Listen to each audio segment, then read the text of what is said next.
Check 1 2 1 2. Hey.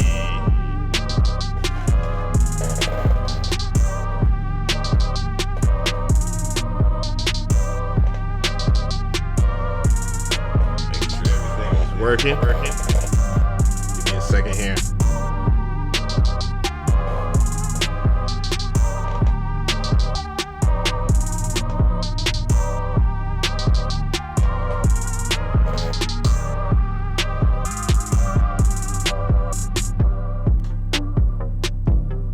Boom shakalaka! Damn. Shit. Good. Boys won't get out my mentions though.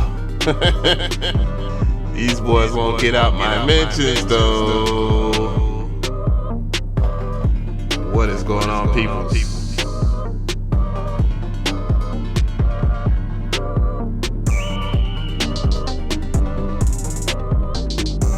Yeah. Let's see, I'm trying to get situated here and get this stuff up. Give a shout out and stuff.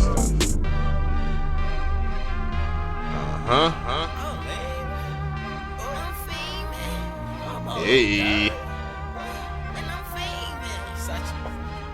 A dirty What up, people? What is going on?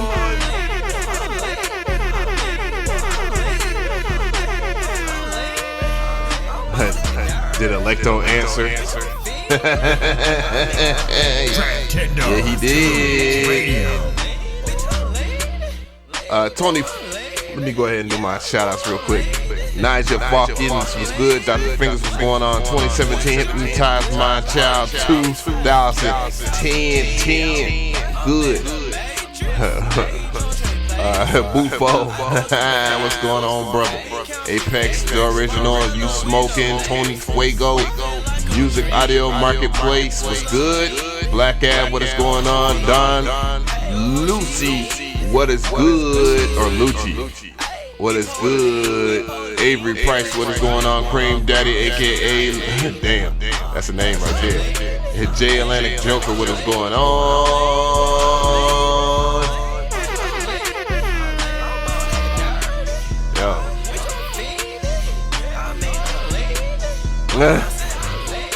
Yeah, we got some pretty good stuff up in here.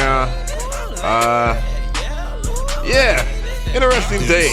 Interesting day so far. I thought it was very interesting. Nonetheless, I think I want to talk about some things here because there's a lot to be said. There's a lot left on the table, and I want to be as remotely transparent as humanly possible here. Let me turn this damn music down. It's like overpowering my vocals here. DJ Tyson, what is going on? Hey. But yeah, so a lot to be said here. We got more people. Patrick Teal, what's going on? Chase, the Connect, what's good? Lee, what's going on? I am 607, what's going on? Traffic Beach 904, what is good? Serious Leonard, what is going on?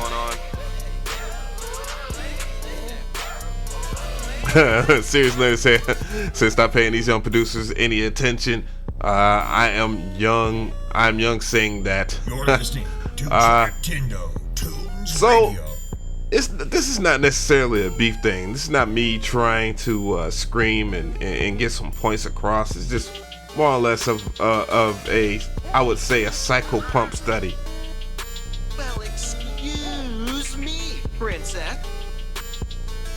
So with that, I want to go ahead and do some things here. So we actually have some pretty up-to-date news here, or some breaking news, I would like to say. As DJ Payne once says, so I got blocked from Twitter temporarily because I'm verified and I didn't get any of the scam money. But so apparently Twitter had blocked, or Twitter was hacked or whatever, something like that. And people were blocked that had verification checks or whatever, which is not the case. It's saying that my account was being blocked for certain reasons or whatever, and it seems like it's happening to everybody, obviously.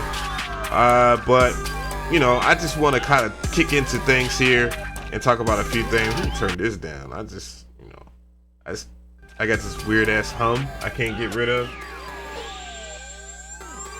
I got everything turned off. I guess I could unplug that.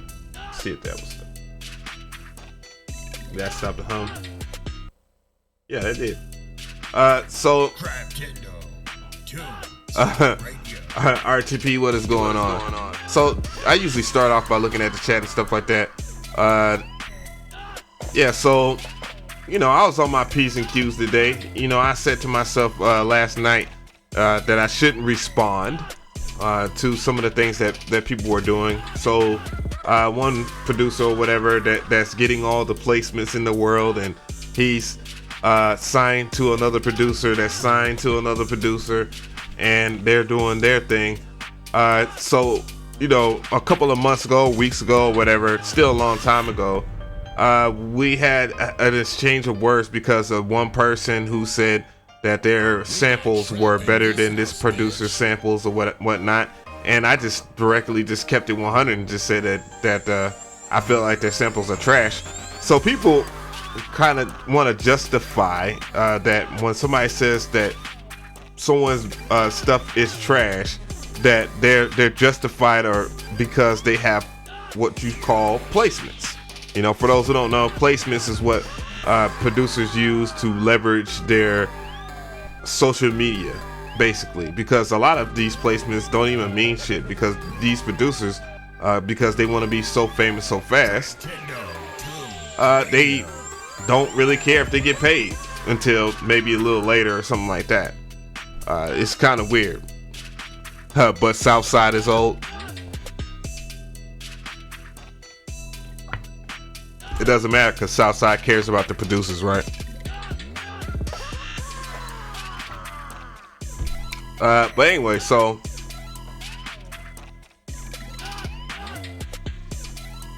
here goes Rock on the track. Rock has joined the chat. He's one of the younger producers. But I'm not here to clown him though. He says, DJ Adamcree, do you listen to any artists under the age of 25? I do, unless Lil Uzi Vert is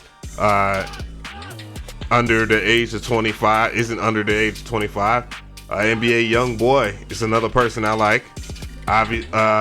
And I keep on forgetting his name, homie from Florida. I like his stuff. I think a lot of those cats are pretty dope. There's a lot of pretty decent rappers out that I think are pretty good. Obviously, NBA Young Boy, I already said that. I keep Kodak Black. There we go, Kodak Black. You know what I'm saying? These are artists that I can really retain and listen to for more than about maybe 5 minutes or so, or 2 minutes or so. And it's not because of that I think all music that a lot of these younger cats do is horrible. It's just that the fact that I've heard it all before. Once people start bringing stuff more to the table. Oh, and to be honest, since somebody channeled Southside in the chat, I actually think that Southside is a whole lot better as a rapper than a lot of these rappers are that do rapping full time. And that's just facts. I mean, some people might disagree with me. Some people might agree with me. What is Megan the Stallion seeing that she's trending on Twitter? I've heard her music. Now, do I like all of her music? No. I mean, again, as somebody that's an old head, nonetheless, I mean, I would have what you would call standards, right? Because I listen to a whole bunch of music. And for those who are young and that you watch me or you just come to my videos just to dislike what I say or leave funny comments or disrespectful comments, I say to you this, like, you're gonna get old one day, hopefully. I don't want you young cats to think that, oh, if you have this pretense that you're going to be young forever, then you're living a foolish lifestyle. But anyway, so you know, Electo was sneak dissing me and started doing this little whole liking old tweets thing or whatnot. So I directly called him out. I think that might have been let's see here. What was it?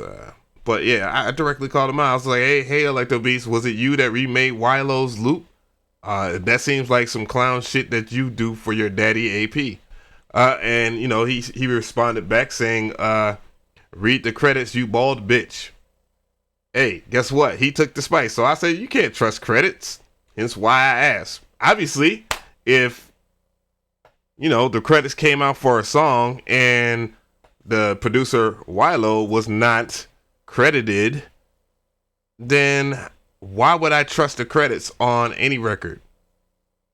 And that's just one of many things. I mean, there's been plenty of records where I wasn't credited on, though I got paid nonetheless. I think if you are a music producer and you're gonna collab out here with anybody, then you better have a great legal team to back you up at all times. But yeah, there's plenty of records that I wasn't credited on, but yet I got paid. Yeah, so you know what it is, what it is. So you know, I kind of spice things up today, and I spice things up with a little video right here. Let me go ahead and pause that. Let me go ahead and get this audio popping on this shit. And there was nothing about a young or old producer said about this.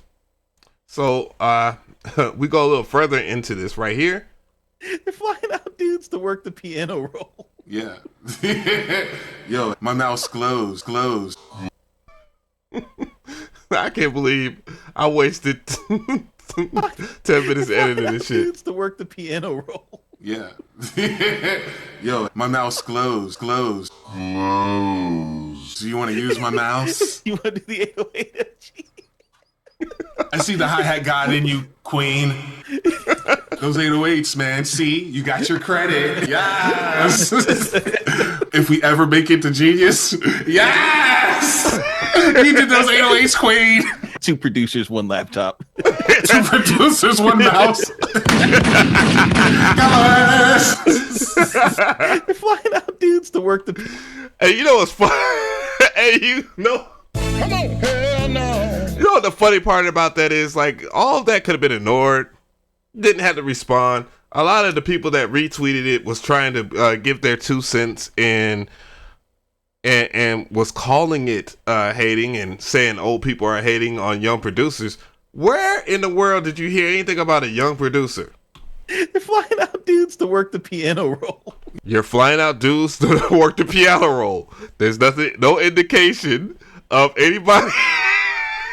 Come on, hell no. There's no indication of age right there. It could be an old ass nigga like me that's getting flown out to work a piano roll. Oh shit. My fucking mentions are blowing up. Yeah. Yo, my mouse glows. Do you want to use my mouse? You want to do the 808 FG? I mean, where is the lie in this though? Like, why in the world are y'all going to be flown out to another part of the country? It just that to me, that shit is kind of corny. But I can understand. And I don't know, no, because Rock on the Track. I'm sorry, my dude. Since you're here, the Netherlands is not a boring place, my dude. No, you're not missing anything. To all my European brothers out here, all my European brothers that's in the chat, you're not missing shit in the United States, dog. This is a fucking total shit show out here, and y'all trying to work with artists out here. No, how about y'all motherfucking do like y'all was doing back in the day? You know, your grandparents that listened to the Beatles. And just make great music with people out there. Y'all already do a lot of fantastic stuff. Is there a little bit of bias in what I'm saying? Yeah. I mean, I am originally from Germany.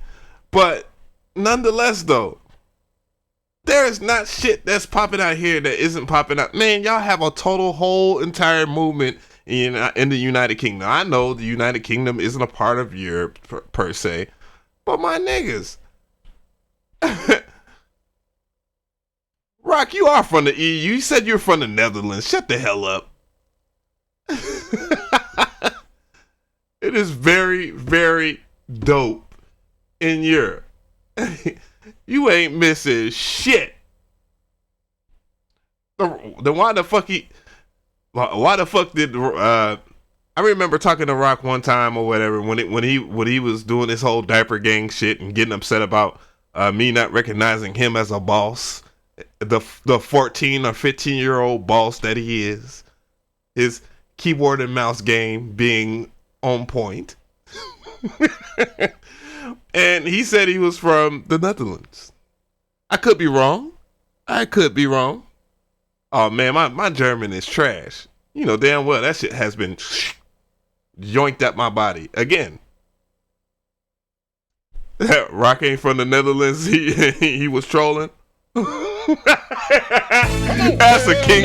That's some trolling shit right there. I gotta give it to Rock if that's the case.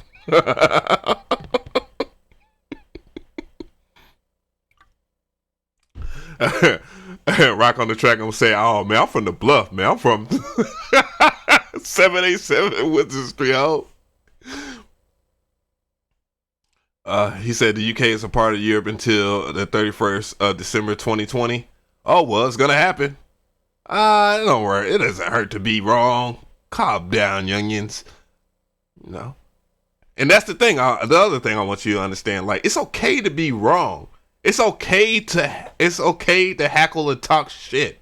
This doesn't have to be old niggas versus the new niggas. Rock is from Delaware.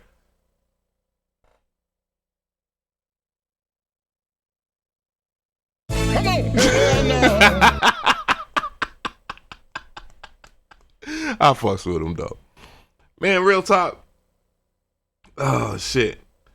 That kind of makes things a little worse, but at the same time, it's okay. It's cool. Slick Rick is from London, no doubt. I lived in Helburn, Worms, and Menhelm. Very dope. 21 Savage is from the UK, and no doubt. And you know what's crazy? When people were clowning 21 Savage from being from the United Kingdom, I was just like, are y'all really trying to take away from this dude's street credibility because he is from the United Kingdom? Have y'all ever been to London once in your life? Oh, and thank you for all the new subs and stuff like that. I really do appreciate it. This fool Rock on the track said, "What is Delaware?" You're from Canada? Well, you need to step your damn production game up, young blood. You got too many damn good producers that come out of Canada, my dude. I'm just saying. I'm just fucking with you. I like fucking with Rock. But the reality of the situation is, let's continue with the video because I didn't get finished. I see the hi-hat god in you, Queen. Those 808s, man. See, you got your credit. Yes. If we ever make it to Genius, yes. None of that shit has anything to do with just being labeled as young.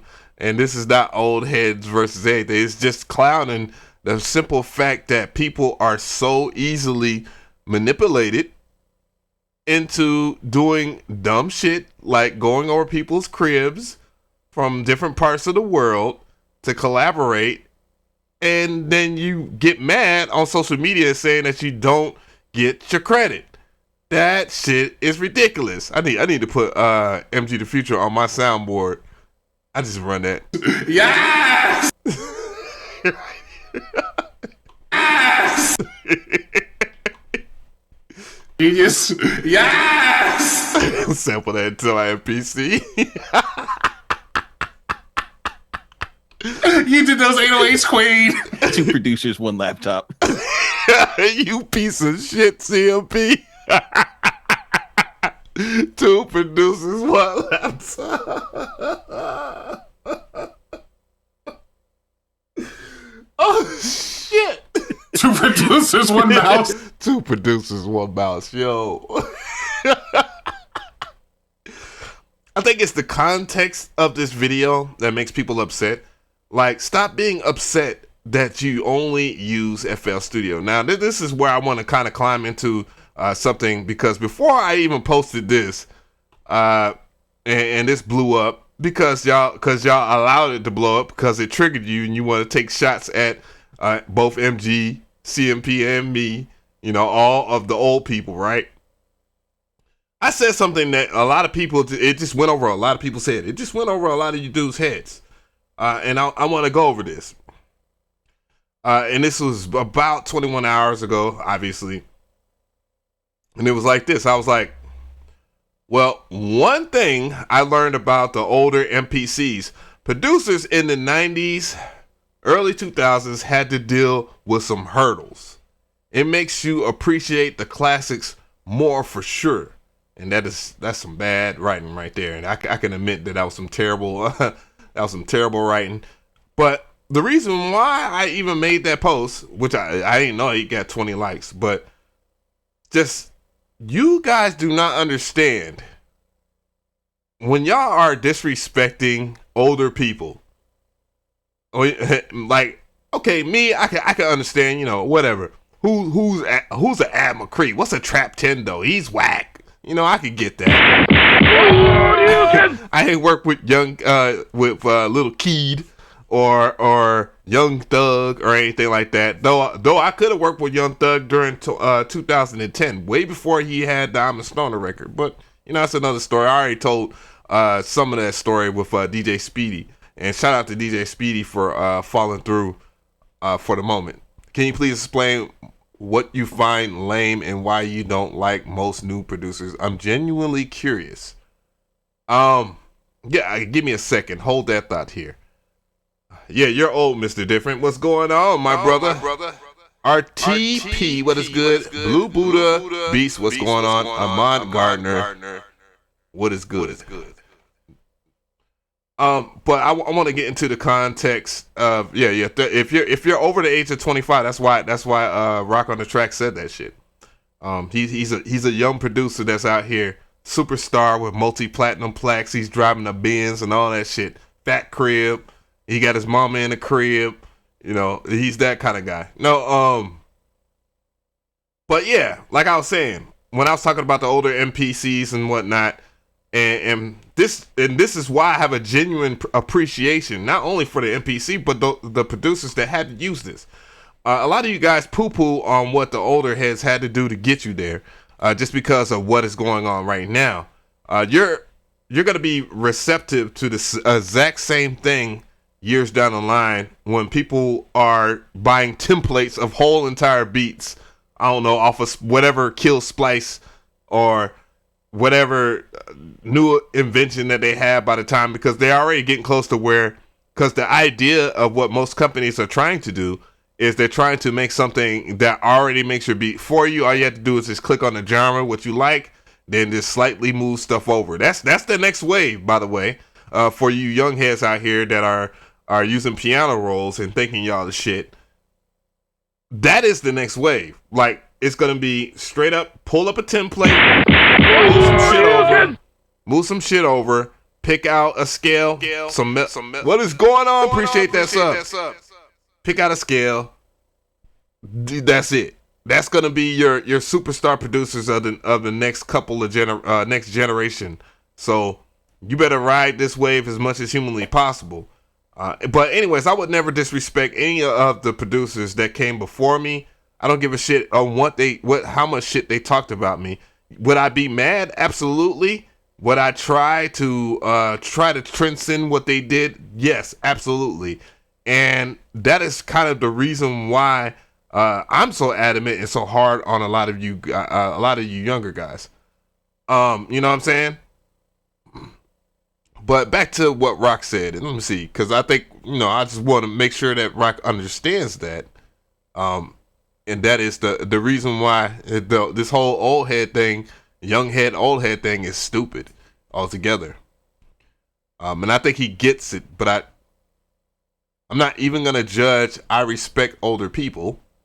Well, I mean, I'm not saying that I don't take shit. If I took shit personally, my energy right now would be totally different. I would probably be like, man, fuck this, fuck that, blah, blah, blah, whoop, whoop. But, I'm wasting energy putting that towards you younger cats, especially when I'm a father and I expect the most out of my sibling, my son, and my younger siblings and family and nieces and nephews. But back to the Rock on the Tracks question. He said, "Can you please explain, bro, why you find lame? What you find lame, and why you don't like most new producers? I'm genuinely curious." And I'm pretty much hitting that. I'm just pretty much hitting that point right now. I don't find a lot of newer producers lame, nor do I dislike a lot of younger producers. Matter of fact, my channel didn't really start popping on YouTube until I started endorsing in a lot of young producers. Matter of fact, I used to cross the T's and dot the I's and talk about legacy producers. And then I started talking about the TM88s, the Metro Boomins, and the Southsides and stuff like that, and having the answers for the youth. And that's how my channel grew. So it was basically my channel has grown because of youth. Fast forwarded, I got tired of talking about FL Studio. You get tired of talking about FL Studio. You get tired of talking about when you do music production and you are searching for something. I want to reference Metro Boomin's video where, again, and I did the video on this and I wish I wouldn't have deleted it, but I'm just going to do it again. Why Metro Boomin moved on to the MPC 2000 XL. Yes, it's a massive downgrade to FL Studio, but the challenge that he has to meet to be able to create music is more creative because there are limitations in between what he's trying to do, and he is in search of something brand new within the old stuff. It's the reason why I got this. And I'm not saying I got the MPC 2500 because of Metro Boomin, but I wouldn't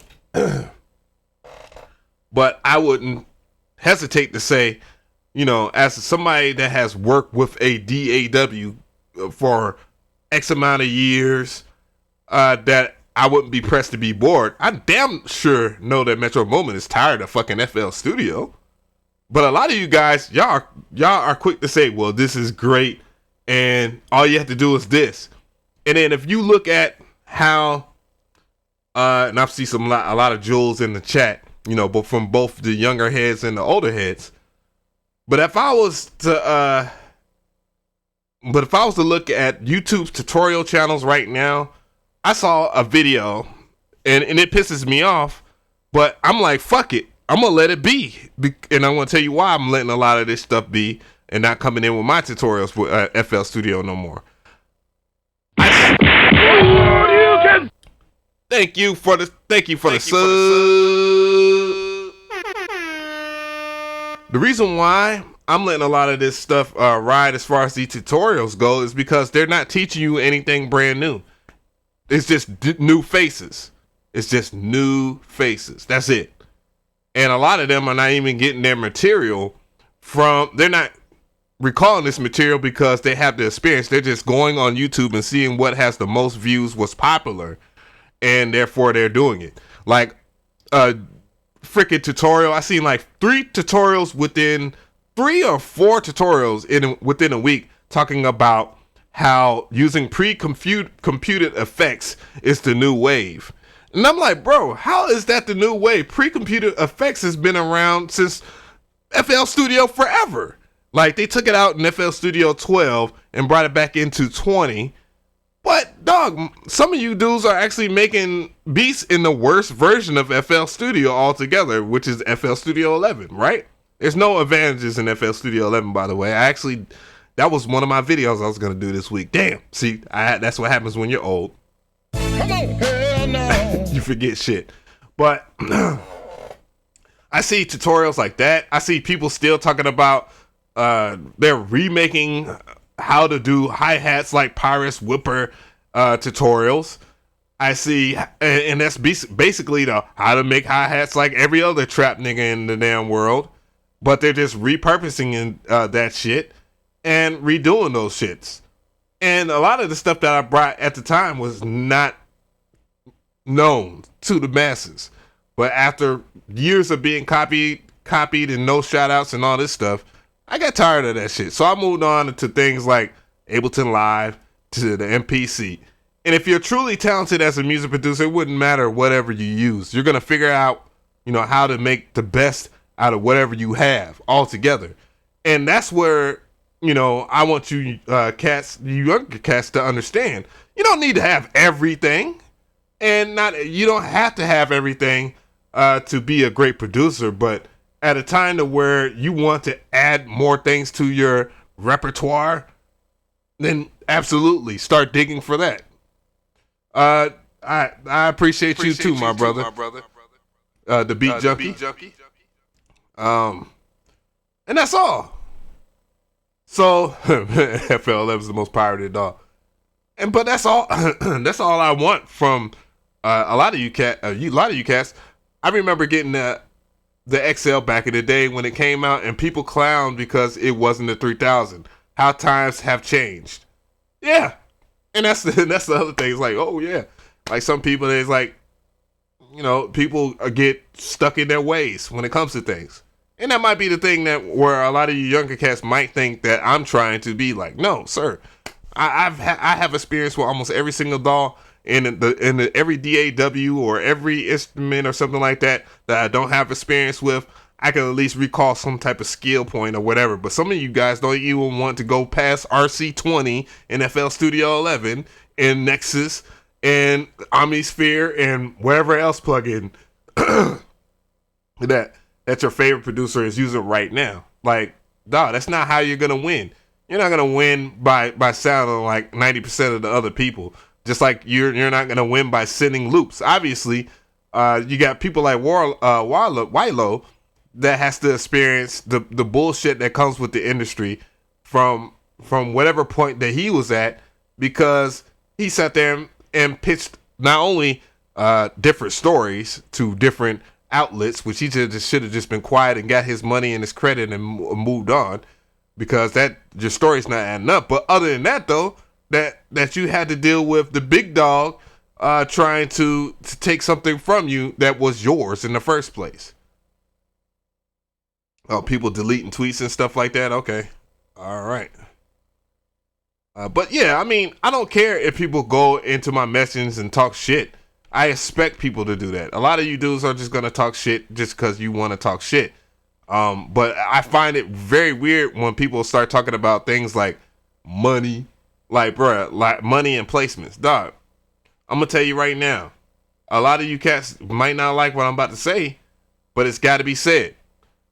I work with a local group and probably got paid more money than a lot of the producers that have platinum plaques.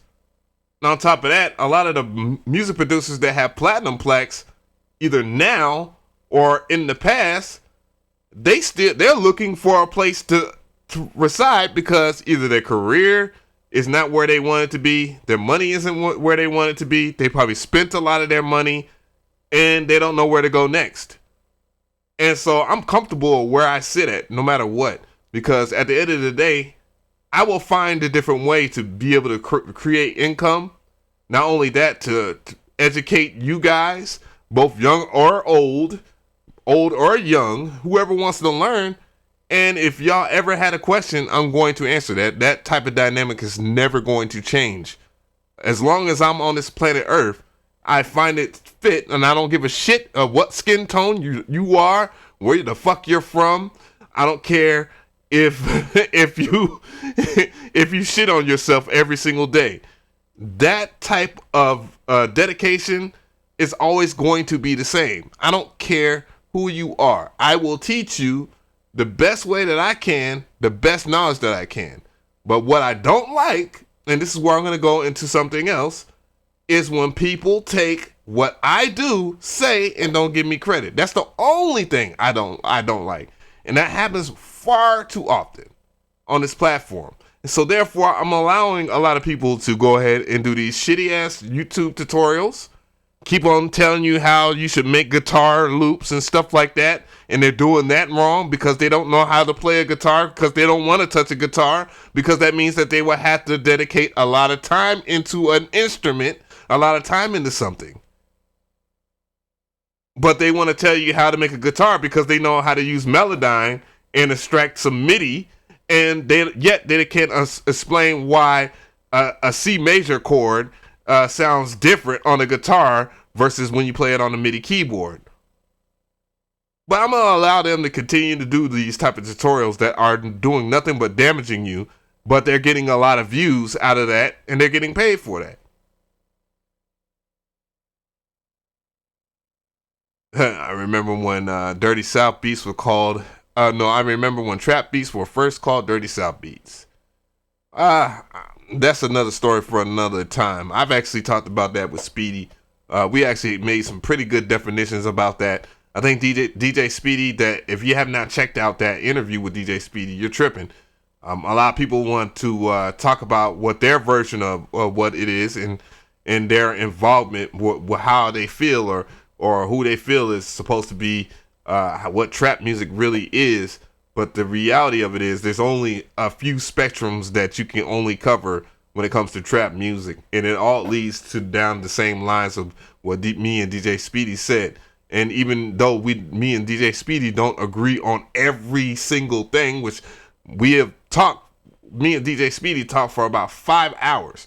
DJ Speedy also, for somebody like me, a quote-unquote nobody, loser, old producer that's hating because I don't have multiple platinum plaques like a DJ Speedy or a Zaytoven or a freaking Southside or anything like that. These dudes, I could do a lot of, not tutorials, but interviews with these cats, and I can pick their brains, and we can actually have what we call great conversation. Thank you for that donation. Hey. Hopefully that I'm broke, nigga, I'm broke will come up. Hopefully. I don't know what's going on with the new YouTube.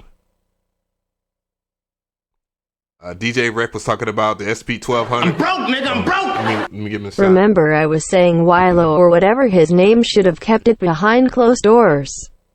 Oh, no doubt, only in the funk. I think that is something that a lot of people need to understand, is that not everybody needs to hear your story.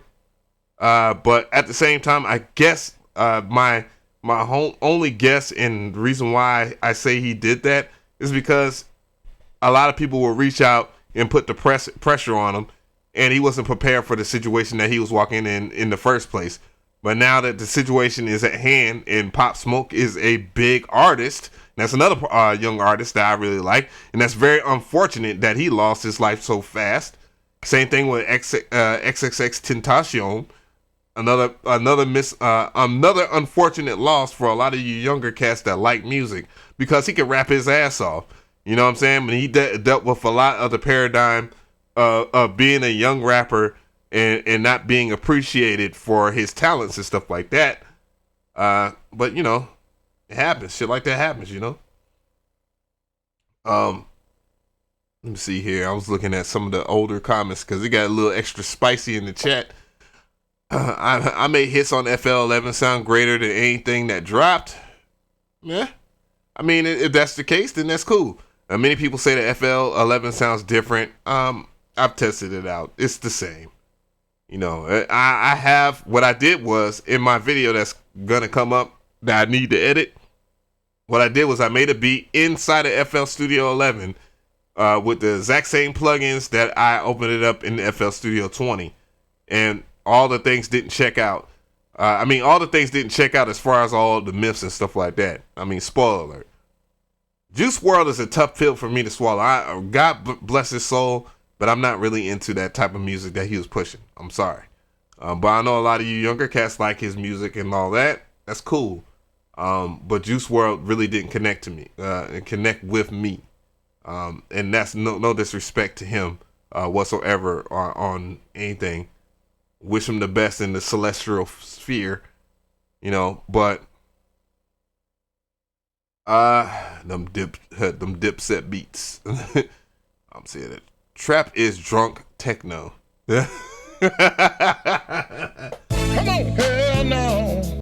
For that comment, for those who don't understand that comment about him saying drunk is drunk. Trap is drunk techno. Techno actually has all the basic premise of a trap beat early on. If you listen to Techno during the techno / electro era, because techno altogether had that type of rhythm. I would say I want to say Kraftwerk, but let me make sure I'm not wrong when I say Kraftwerk group or artist. Kraftwerk, Raf. Yeah,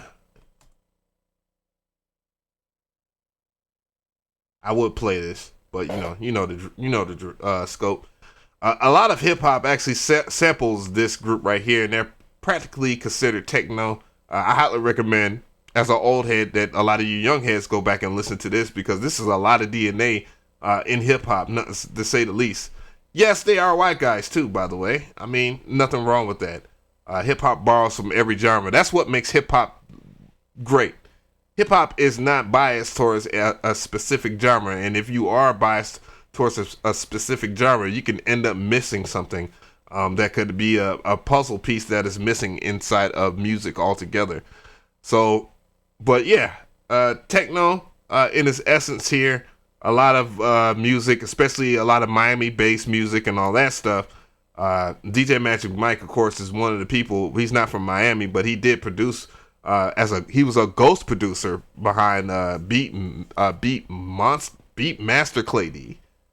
And Beatmaster Clay D ended up pissing him off because he wanted all the shine. And then DJ Magic Mike went back to Orlando, which I'm working with a lot of artists from Orlando right now. There's a lot of talent out in Florida right now that it hasn't been discovered. And that's where I'm rocking with, by the way, for a lot of the people that that like to talk shit. I'm working with a lot of new artists, and I'm putting money behind them.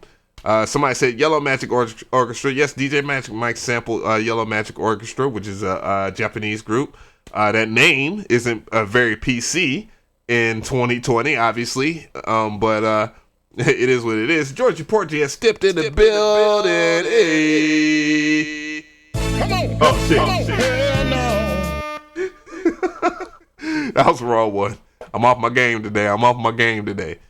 But those are things that I want you guys to understand about, the older heads, because some people they want to put this narrative out there and that us older heads hate y'all, but I don't hate none of y'all. I don't care, but what it is I care, and I want to save y'all so bad because I see the same shit that happened to me when I'm younger. When I was younger, I end up going through the exact same shit. Hey, abstract, delete that. Don't put that out there. Oh, well, I mean, Shikamoto, everybody should know about that. Now, don't delete that. But yeah, so a C chord is a C chord. Color is irrelevant. Just love letters. What? I've lost all trace of what he's talking about. Detroit Techno. Pardon me. I don't want to snort in the middle of this damn microphone. I don't have no mute button. But Detroit Techno is definitely has a lot of the characteristics of what modern day trap has, except Detroit Techno they ain't have the slapping 808s and stuff like that. I got my dog is on my shoulder, he's twitching and shit. Wake up. Okay, I'm sorry, buddy. I ain't mean to hit you that hard. But yeah, so electro in its essence had that. What else? Some other things that I can point out to you young heads that I have made shitty ass quality that I'll probably just do videos and stuff like that. But those are the things when I was young, I tried to dig for answers. Now y'all don't really have to dig as hard. I mean, Who Sampled is here, and y'all can go to Who Sampled. Eminem didn't kill nothing. Somebody said that Eminem killed hip hop. Eminem killed techno when he said he smashed on Moby. It's just a joke. Calm down. Like House of Techno is still alive and well. House and techno in its essence and stuff like that are really good. And that's the other thing that I think I was going to talk about as far as the people that are overseas and stuff like that. If y'all still with me here. I know it's like 9:36. It's probably like 12, 1, 2, wherever you're at. A lot of you guys are so enthused with working with United States artists that, again, this is me revisiting the beginning of this topic, that y'all actually don't understand how great of stuff that y'all brought to this table. I already used the Beatles as a Let me see if there is a reference on here, because I can't play no fucking music on YouTube without them striking me. Taxi, very very good band, very very good band. Let me see here. Let me see, Taxi, Jimi Hendrix. And by the way, I got my Jimi Hendrix shirt on right now. Yeah, you probably you're in the Midwest or something like Central Time or some shit. I don't know shit. Come on, man. I know they have something. He has something with the group Taxi. This is something I've been looking for. It's a very, very, very, very rare piece here. Maybe I might have to take out a full album. I might have to put in Taxi Jimi Hendrix live. But it was a rock group when psychedelic rock was a thing. But yeah, anyways, so there's a lot of music that came out of Europe. Matter of fact, for a long time the Europeans were destroying Americans in the music scene worldwide, internationally. I mean, it is what it is. I actually talked about this like international artists they got their shit jacked. Like I talked about Soul Makusa. That's where the whole Mama Say Mama Sa Makusa shit came from. That was in reference of Manu the Bango, as I butcher his name. I highly recommend that y'all check shit out like that. This has a lot to do with what modern disco music was, and to the forming of what Quincy Jones is very big for, obviously. I would have to pull up a lot of records. Some people I'm not going to tell you about. Then you had this guy right here, Ennio Morricone. He is an Italian. He's, to me, my favorite composer of all time, and biasly, was probably Hans Zimmer. Hans Zimmer, he's from Germany. No bias there, right?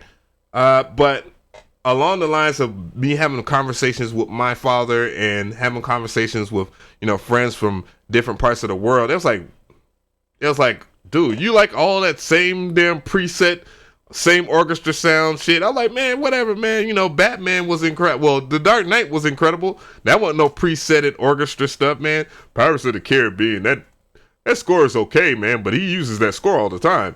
This is the arguments that we would have. He's like, man, you want somebody that was a true genius when it came to composing and with real instruments. He was like, check out Ennio. I'm like, okay. So I check out a lot of what Ennio does. I have almost 30 records of this dude right here, Ennio.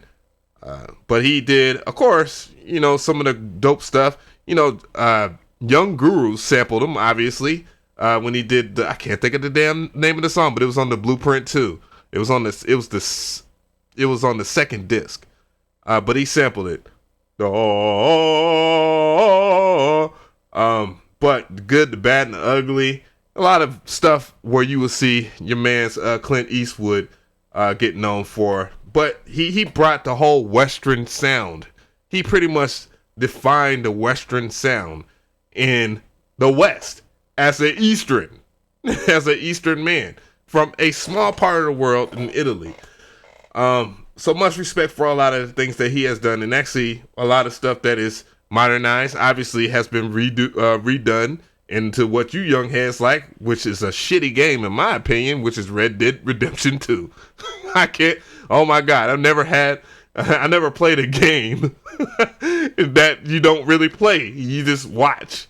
That shit is boring. I'm sorry. I'm sorry. I was very mad that I bought a Western game where I do little to nothing, and then if I go online, I have to spend more money just to get some satisfaction out of it. It's like fucking playing NBA 2K in 2020 and NBA 2K altogether now. Said not a soundtrack but a score. I actually have a record where it's a guitar orchestra. I can't remember the name of it. Probably don't care to even give you guys a name because I like it. I have it on reserve, and I'm gonna figure out a way to where I can sample it, and then they can give them. Red Dead Redemption was overhyped. Yes, it was very overhyped. It was overhyped. Kill Bill soundtrack, heavy inspiration for RZA. RZA didn't do all the great slaps on the Kill Bill soundtrack. I should just say I should risk it all on the stream and play some of the better joints on the Kill Bill soundtrack. Give me a second. I'm grabbing some vinyl here. Where is my Kill Bill? What's this?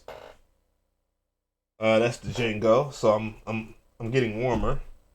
This is actually a really good soundtrack, and I believe that Enan Morricone has stuff on here, if I'm not mistaken.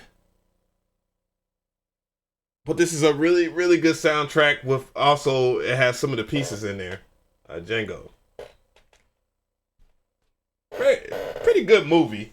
You know, a little bit abstract in the sense, you know, but just a different take. Kill Bill Volume 1. Just to show you I ain't cap. Hey Tiffany, how you doing, Miss Anthony? How you doing? But yeah, very good piece right here. I wouldn't say RZA has I'm sorry, man. RZA's classic pieces to me would be stuff like Cuban Links. Stuff like that.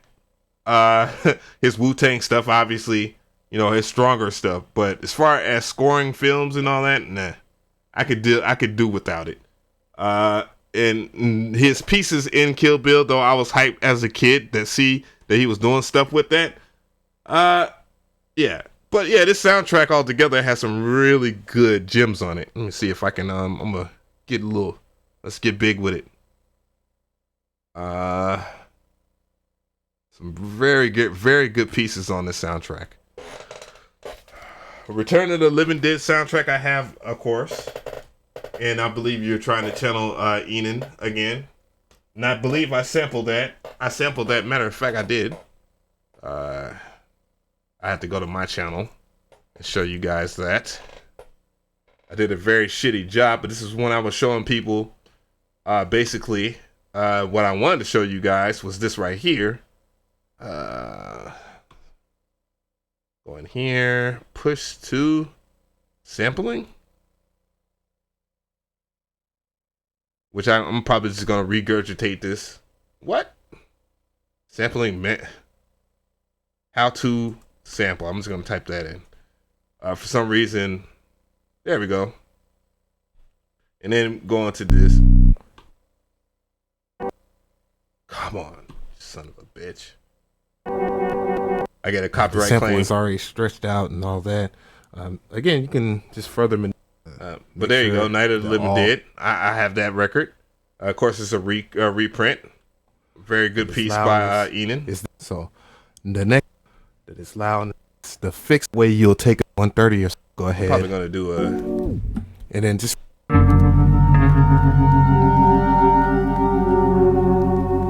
But yeah, there's more than one different way to approach stuff. Like, it really is The Little Mermaid. But you never know. I sampled Snow White and the Seven Dwarfs and got something really good out of it. I know I ain't gonna be able to do anything with it because naturally Disney is Disney, but it got some joints on there. If you got the original OST or the original score piece for Snow White and Seven Dwarfs, I don't even know where that record's at, but I did sample it on my MPC stream, which that doesn't make me any money anyway, so it doesn't matter. I'm not gonna play it here. Tiffany says, not sure if the Natural movie Robert Redford has an official soundtrack. Well, the best way I do it, you know what? I'll give y'all diamonds here. At least y'all have to pay for this shit if y'all go to this site. This is what I do right here. The Natural. This is my favorite store in the United Kingdom, and they actually bring stuff. Oops, putting a natural cal. Well, it says the Naturals as in the group, so I guess not. I guess not. See a lot of Coltrane here. This is why I go and do a lot of vinyl shopping. There is a way. I'm not gonna teach y'all any wicked ways here on how to do stuff with that with websites and shit. That's not my job. Not gonna do it. Don't Save Her got that Fleetwood Mac bass line. There was something I was actually listening to the other day, and I was like, holy shit. I was like, holy shit. Ugh. But I used the BBC orchestra to redo a lot of scores. It was something I saw that actually has like a lot of things to do with instrumentation. Juno don't play. But well, I mean the natural OST soundtrack. I would just type that in the natural. I want to type in original soundtrack because they always press a movie score or something like that. They have the soundtrack. They have the natural. But the other place that you should be digging, if you care to do any digging and then you don't care to spend a lot of money, is this right here, Discogs. Did you pee on me? I beat your ass. You peed on me. Put this record away. It's not fun to have a lot of records. The MPC is much more user-friendly than the MV, though. I wouldn't know, because when I saw the MV 8800, I didn't like the design of it. The Django, I gotta listen to that soundtrack one day. Yes, you should. It's a good combination of just a lot of old-fashioned country music and also stuff from Enon and a lot of other stuff, too, as well. I mean, it was heavily inspired by a lot of what Enon's work is. So, damn, they changed the website really. Damn, they really did change the website here. But if you're looking for samples and you can't find them on YouTube or something like that, and you really don't want to spend that much money unless you're trying to get something extremely rare that's in like the Middle East, I wouldn't buy records from China right now because I think the earliest you'll get something from China right now because of this whole entire trade war that they're going through, which is very important that you understand the schematics behind it, because it has a lot to do with us and them and us and them again. Because a lot of people are pointing fingers, but this shit is tied into each other. They're using politics to kind of blur the lines of what's really happening. There is a lot of great stuff on Discord, Cogs. And what I do here, I'm not logging in for shit. Why is KBZ popping up in my search? And why am I popping up in my search in here? Let's see. Who's somebody I'm gonna Yuzo Kashiro. There we go. Yuzo Kashiro. Very talented guy here. Very, very talented guy. All his shit is extremely rare. Yuzo, for those that don't know who Yuzo Kashiro is, Yuzo Kashiro he actually made his come up on the PC-88 gaming system, but he's well known for his soundtracks that he did with Shinobi and Streets of Rage. But yeah, he has like some shit. And I tell you, he has some shit. You're lucky. You'll be very lucky if you find it on CD or on vinyl. I shouldn't even type this shit up because it's just gonna make me mad. But I just usually when I find out some people, composers and stuff like that I really like, I go to Discog and dig and study and see what I could. Oh, this has actually got a re-release too, by the way. This right here, and I'm buying this. It costs like $30 something. It costs $30 something right now, but I'm gonna go ahead and buy this shit. This is actually really good. This is the vinyl. Holy shit! I didn't know it was released originally in 1987. Yeah. Fuck. Video game soundtracks. Y'all don't know nothing about this shit. These composers have...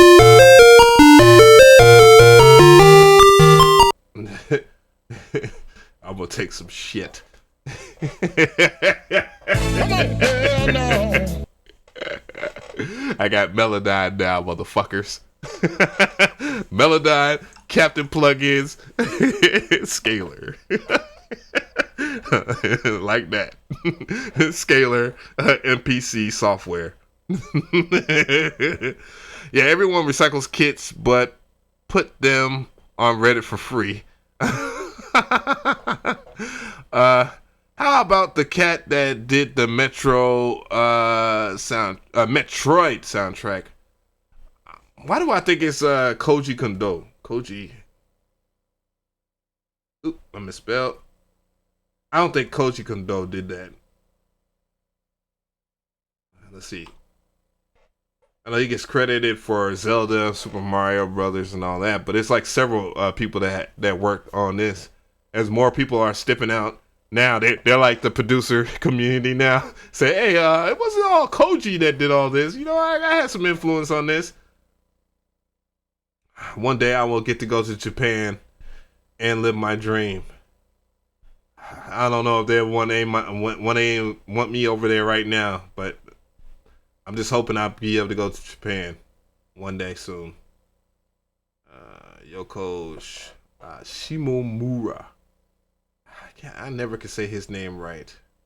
That is a very familiar name. Super Mario RPG. I believe that's a woman that did this. I believe she did that in place of that. It's a woman that did this. I know it. Yep. No? No! That's the Final Fantasy guy right here. Yeah, he did Final Fantasy. I was gonna buy the Final Fantasy 7 vinyl, but shit, that shit sold out like that. Like, pre-order, they put the pre-order, sold out, gone. You are all over with music. Yeah, I am. I really am. Castlevania had a very good soundtrack too. Well, of course, I sampled that the other night. Castlevania, sampled Castlevania 4. But I have every Castlevania soundtrack. And I'm probably saying that wrong. Only the Funk Streets of Rage Classic. Let's see. They don't charge $50. But yeah, I can't say that junk. Discogs, they actually have some really good deals. Sometimes, you know, when it's something like this, it's going to cost a lot of money. But this right here is just CDs. Crap. I don't really like CDs. I mean, I have the 2500. I could put a CD player inside of it. But, you know, whatever. I don't want to sample CDs. I want to sample vinyl. That's what it is. When you get to pardon me. The Migos. Oh, I know you guys wanted me. I was gonna talk about that too. Yeah, you know, getting back to the meat of the ignorant shit that's going on. Of course, I stirred the pot, or allowed myself to stir the pot. This is why I don't trip when people say I'm not a part of the record industry and what I'm doing and whatever is going on and all this beef and all this shit that people have and throw towards me. I'm broke and all that stuff. I just throw it in their face like, look at what's happening, okay? The Migos, QC are beefing. Old story in the books, but never thought I would see it happen to them. I mean, not going to speak too heavily on that because my situation right now has a lot to do with a lot of people out here. Obviously, the Migos is out here. Obviously, QC is out here. Obviously, I see those niggas, so I'm not going to sit here and say certain things. But, dog, if you look at the situation at hand here, it's not good. It's not a good look. It's not a good look. So when people are trying to jump into the game and produce for certain people, dog, and then yet the artists aren't getting paid, but they have millions of dollars in certain situations are happening behind the scenes, man. And when people are saying, "Oh man, well I'm here," you just mad and you hating because this one person is, I'm putting all my friends on and all that stuff, and we're, you know, all the young cats is winning. Are you really winning? Because eventually you're going to be put in one of these type of situations because this always happens. It doesn't matter if it's rap. It doesn't matter if it's country music. It doesn't matter if it's rock and roll. It doesn't matter if it's techno. It doesn't matter whatever the genre. This shit always happens where money is fucked up. Some person is stealing money from you or whatever, or allegedly stealing money from you, or somebody from the outside is fucking something up. These are things that always happen. So, thank you for the donation, Aaron. Appreciate you, my brother. Sampling CDs. I'm broke, nigga. I'm broke. Let him. The theme of love from Final Fantasy IV is fire. Fire, fire, fire. It's bad. It's bad. Don't y'all listen to that. Nah, it's good. I can't lie. It's a really good. Shit. You got Aaron in my bag, yo. He in my bag, man. But yeah, situations like this happens with a lot of people. Like there's no way that you can get out of certain situations like that, and you guys gotta understand that. You know, if you don't have your ducks in a row, you can be violated very heavily in this industry. It happens. I'm tired of seeing it happen. And there's so many different avenues of where you can take control of that. Though, even with things like DistroKid and other places. Oh shit, that just reminded me. Oh, I know they're gonna be pissed. Damn, there's been so many people that's been hitting me up. It's been difficult to deal with it. Oh crap, I'm gonna talk to them. I'm gonna talk to those guys. I know they're upset. I can't talk about this while I'm not talking about DistroKid. I'm talking about somebody else, some other people that I've been talking to, and I totally forgot that they had hit me up this evening. And I know they're like, "What the fuck? Like, you gonna leave me like that?" But yeah, there's so many different avenues for music and stuff like that you can really do things by yourself. And DistroKid be scamming. Different experiences for different people. I'll put it that way. Unfortunately for that young cat out there in Brazil, what happened with his cover song, I feel for him for what happened. And that's one of those situations is like, do you actually talk to your lawyer, or do you actually just use your fan base to spread the word that the certain company is hurting you? You know what I'm saying? It's a tough game. You know what I'm saying? So, but I kind of feel, but still though, DistroKid isn't the only distribution site. You got CD Baby, even though that's gonna cost you money every single time you release stuff, unless you're a part of Bandzoogle. And you got TuneCore. You know, it just never stops. You even have Amuse, which I've been talking to them, and they have some certain perks that they're trying to move up. There's another company that does it too. Av is holding mad secrets. I'm holding so many secrets. My brain is about to explode. No, just certain things haven't been talked about. You know, and when you do have a responsibility to do things, and you're not. Oh, my dog, he just went to sleep over there. And you have a responsibility not to ruin things for certain, and it's not, the bag hasn't been concealed yet, you know, because I'm broke and I don't make no production, and that's the only way. If you don't go platinum, or if you don't make any hits and stuff like that, that's the only way you can make money in 2020, or so people think as a music producer, or they think that you have to make sound packs and stuff like that and sell them, or you gotta scam and sell other people's shit, and that's the only way you can make money. Otherwise, you ain't talking about shit. There's plenty of other ways you can make money. Not to mention that I think I've actually got paid more money from making demo tracks on certain people's for certain companies, certain plugin companies, than certain producers have had for a #1 hit record. So let that sink. In.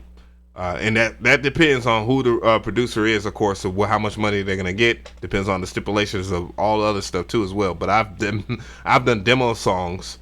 I've actually made music for vlogs, like YouTuber vlogs, and got paid more than what I was getting in the industry, while the industry was still forking out $7,000 checks. So yeah. I do work with other channels, YouTube channels, doing music production for them, while they have the option, and mind you that they, like, different YouTube channels YouTube channels altogether have the option to using the free library. The free library on YouTube is not bad at all. I've heard some really dope ass beats in the YouTube free library, and for those who don't know, when you do donate music to the YouTube library, you're doing yourself a huge service here, putting your music out in the YouTube library, because there's so many people, so many content creators that do not make music, and you happen to have a jingle that goes very well, and you have it in the YouTube library. Guess what happens? People start going to your YouTube channel if they find out, and if the content creator is nice enough to give you a credit or whatnot. And sometimes it doesn't even really matter if they use your music altogether. You're gonna get credit in anyways. So that means that more people are going to have eyes towards you. So if you have a decent YouTube channel, then yeah, that is a really good way to make money. So there's just so many different ways where you can get out there. I use DistroKid for team splits. I can't do it any other way. That's how I feel about DistroKid. I think DistroKid is very convenient. QC and Migos beefing is like Lil Wayne and Birdman Part 2. Oh shit. Come on, hell no. That Phil Collins song, Long Ways to Go, is too fire. I think Phil Collins altogether is just a really talented artist altogether. He's done a whole lot. If I knew Phil Collins, I would tell him what I'm broke, nigga. I'm broke. I know of 4 placements that's been stolen from me. Wasn't on my game. Young-minded. Yeah, no doubt. Thank you for the donation. That happens, man. I've been fucked. I was fucked by my close. Well, let me quotations here. Fingers. Focus up. Oh well, my eyes. I'm looking. I was fucked by my friends on placements. I was fucked by my friends. People that I rock with fucked me out of money. Let that sink in, guys. So, yeah, I totally feel you. I feel you. And it happened. And we all learn. But the thing is, just don't let that shit happen again. That's why age is something that we shouldn't really joke about. I mean, I'm really happy, man. If I make it to 50, I feel like I'm accomplished some shit. It ain't easy being in this skin. I'm not trying to signify anything, no homo. True that Avery F. Phil Collins is a beast. If I knew Phil Collins, I would holler at him about the rolling shit situation that I went through. I know for sure, and he would hard press their ass. I know it. Like, Phil, get Peter Gabriel in this room. Tell Peter Gabriel to bring his sledgehammer. Y'all might be too young to get what I'm saying there. My favorite show of all time is Miami Vice. I couldn't stand that show, and for the reason of that damn intro. That intro of Miami Vice, just something about that. Like, for a long time, I didn't really like FM synthesis because it was so harsh, and the way it was used, it just like really just pierced my ears. I got big ears, so I'm really sensitive to some shit. What do you think about BeatStars doing distribution? I actually talked about it before. I think it's a really good step. It's unfortunate that it's not a part of their $200 package that they offer. Robert Palmer too.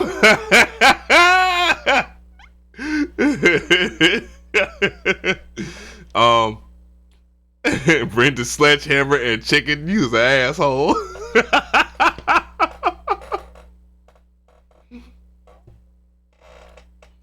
I love that song. As a kid, real talk, y'all gonna clown me. But I actually love Peter Gabriel. It was like around the time like when Bobby McFerrin Come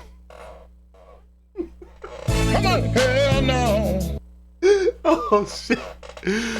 But they was just making such great music. Like in the 80s, it was a little different from growing up now. And I really feel bad for the kids now, the younger kids that get upset and stuff like that, because you guys are dealing with a lot of shit, and it really does concern me. And just not to, I don't want to get sentimental and shit, because I am a father and shit. Is that the new Sprite water? Yeah, it's just it's water in a Sprite bottle. Yeah, that's some lazy shit. But I just but yeah, like the 80s was a really good time. It really was. What is the song? I can't play. I'm not gonna play it. Take me on. Song? Ah, that's the name of the group. That's the name of the dude. But this song was really popping. You had Tears of Fear. God, I'm white as hell. Yeah, Tears of Fear. Tears of Fear was rocking. Shout hip hop was like Run DMC. Run DMC, King of Rock. They did like walk this way. This way. This is what it was for me as a kid. This is what I was listening to. That's Aerosmith and Run DMC, obviously. Basically it was a rap cover of Aerosmith. Walk This Way. Classic song. Run DMC was the shit. LL Cool J had I Need Love. I'm Bad. This is what me and my brother was rocking. I'm Bad. That was that was popping. But Tears of Fear. I wish I would play it on the guitar if I still remembered it. They had Shout. But that's not the song I'm looking for though. Everybody wants to rule the world. This song was popping. And that vibe had an incredible bridge on that record. What else? What else was really, really popping? Phil Collins. Of course, I'm gonna show you Peter Gabriel. Sledgehammer. I'm gonna go ahead and grab him real quick. I'm pretty sure his stuff will pull up. Oh my God, he's a Centurion. That is very, very, very Saturn worshipy. Go figure. Oh my God, Centurion shit. Wouldn't pick up on that until first time I'm hearing Peter Gabriel Sledgehammer 5 days ago. That song was incredible. Love that song. I remember Two Live Crew. Of course, I wasn't listening to that shit. My dad was not trying to have that. And now, this, I'm 80s. I'm an 80s baby. Okay. I'm trying to give young cats some perspective here. I'll be sure. New wave of sure. Of course, you had this. I spelled it wrong. I'll be sure. Night and Day. This was R&B at that time for me. It was really kind of changing over because you had people like New Edition. Show y'all some other stuff here. Want y'all young cats to understand where I'm coming from. I guess I think Candy Girl came out before I was born. No, it came out a year after I was born. But I still remember it. This is when the industry was a thing, right? You could drop an album and still be rocking on one album for about 5 years, because that's how it was. Like, music had a pace like that because it was so expensive to create music. Depeche Mode. I don't know. Depeche Mode. The reason why I didn't type them in is because a lot of people. I know a lot of people are gonna be upset with me, but I have to connect. But these are things that really connect me. But I'm glad y'all guys are sharing. Depeche Mode. Okay, well, I mean, World in My Eyes. Yeah, I like that song. It's not bad. Billy Ray Cyrus. Oh, god damn, I'm a loser.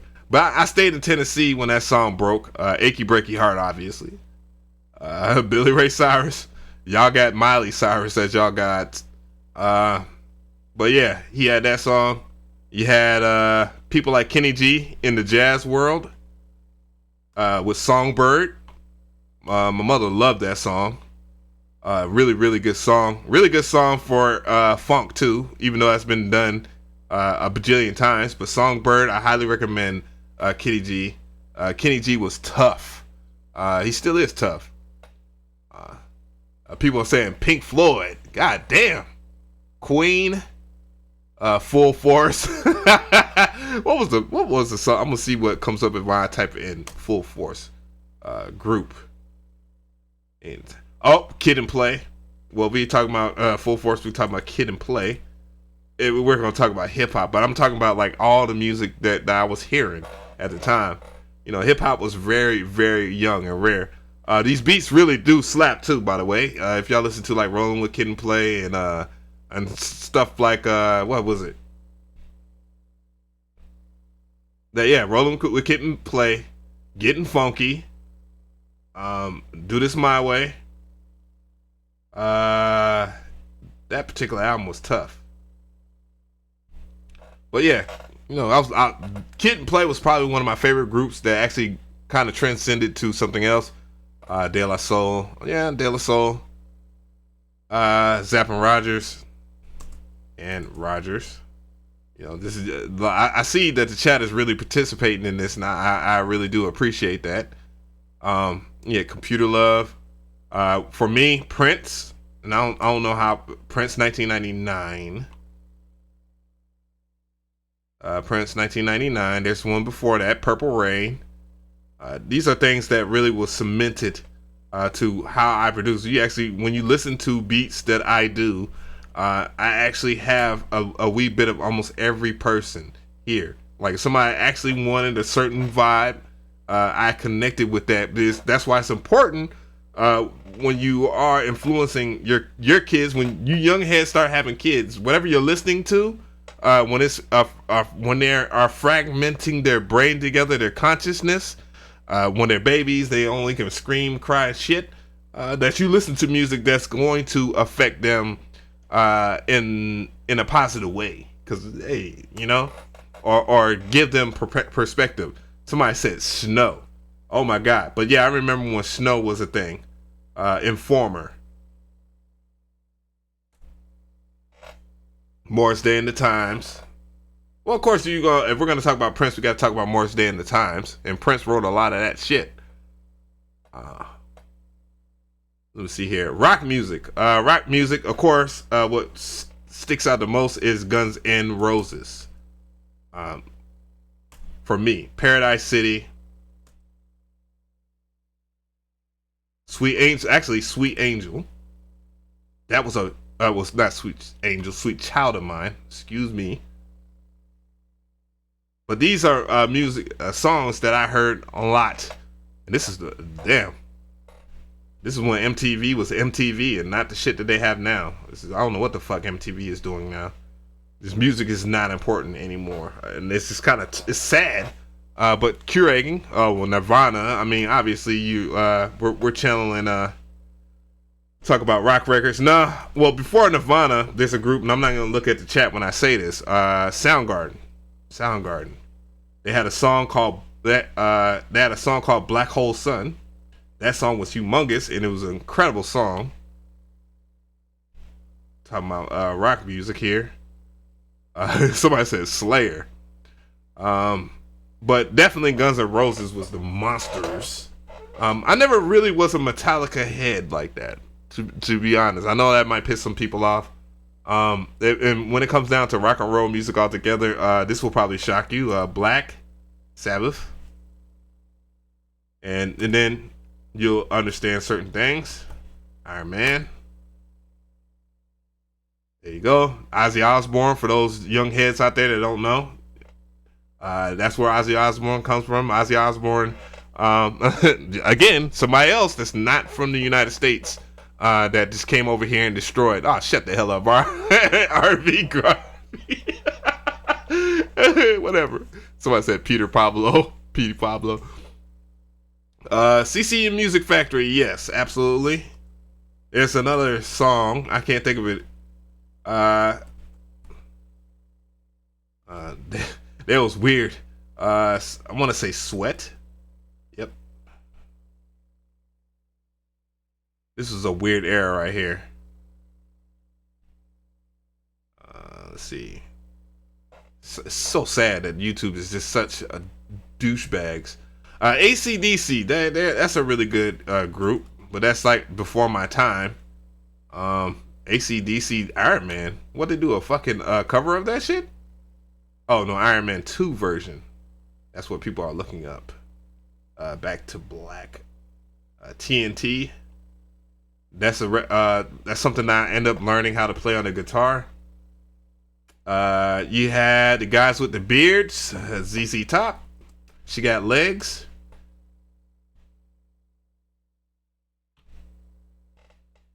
The dude said another bad creation. I'm looking. We're gonna get into George. See, I have a deeper connection with George Clinton. George Clinton. For those who don't know, I actually did some work with George Clinton and a couple of people around him. Sir Nose. Let's see here. George Clinton. Definitely would be around my time. It would be Atomic Dog. That was huge. And of course, we can't. That was the first time I heard George Clinton. My mom used to fucking bump the fuck out of this record right here. This is why I love my dog. This shit right here, this record right here, what man? I might just fucking violate the terms of service on YouTube. Nigga, please. This shit right here though, I'm gonna let it live. That right there. Boy, you playing. You young heads need you young cats need to, boy, stop. A lot of comments or a lot of gems in the comments. I'm just trying not to be influenced. This came out actually when I was born. Oh, that's crazy. That is crazy. That is a hell of I never knew that. But that album altogether wasn't like George has some really the Parliament and all that stuff. But that just breaks off fragments. James Brown, which James Brown, I could just put a big payback. James Brown, yeah, that record right there, goddamn. But then look at like stuff like the JBs. Come on, man. Pass the Peas, I think. Pass the Peas, JBs. I do not want to show you this shit. Shit like this, boy. If you a hip hop sampling producer, pass the you gonna snatch 90% of this. More Peas. That's the name of the album, I think. Or no. I have it in here. Do It to the Death. There it goes. Do It to the Death. God damn. You'll lose it. You'll lose your brain. Dr. Dre has some of the best George Clinton flips. Yeah, I think he has the most famous ones. Fred Wilson and the JBs. But what I was getting to George Clinton, because there was a person that was played bass guitar and this is the reason why I've been back playing the bass guitar, Bootsy Collins. And this record right here, I'd Rather Be With You. Tough. Very, very, very tough record. Very tough record. That right there is a tough record. But he ended up playing for George, of course. And, these are important things for me to show you. Bobby Womack. Yeah, forget that. He's a nobody. No, I'm just kidding. I don't want to disrespect a lot of legacy. So Isley Brothers, holy crap! For real, how many times have they been sampled in hip hop? Mainly this record right here, Between the Sheets. Very classic. Wait for Nick Mirror to take that shit and say he didn't know. Like he did that Sting record. And speaking of which, Sting, very, very I wonder if any of his music is on here. Shit. Yeah, Desert Rose. Here's one for you that y'all gonna laugh and clown me about. But I always like this guy's voice. And I'm gonna pull this one up. Seal, Kiss from a Rose. Not really in the 80s, 90s. That song was on the Batman on which is considered one of the best worst Batmans until like you know, the real Batman started coming out late years down the line, either you gonna sit your come here. But these are really good records, man. Don't give Nick Mirror ideas. Shit, he can go ahead and take that shit if he want to. Shit, they won't be in that mansion no more. No motherfucker shit. That when you play with fucking Sting, man, you boy, you are fucking yourself over, big time. I'm telling you. The Barclays. Let me see. I'm looking at Eddie Murphy party all the time. Curtis Mayfield. Yes, Curtis Mayfield is Curtis Mayfield. And then you have Diamond in the Back, Pusher Man. I have that record anyways. Obviously, Ludacris already did Diamond in the Back over again. But that still has room. And a lot of people don't know about this album right here. Curtis Mayfield, New World Order, and this is actually a really good one right here. Fudge. Curtis Mayfield, Isaac Hayes. Hayes. I'm just gonna. I can't spell. Of course, it's double A. Barclays, of course.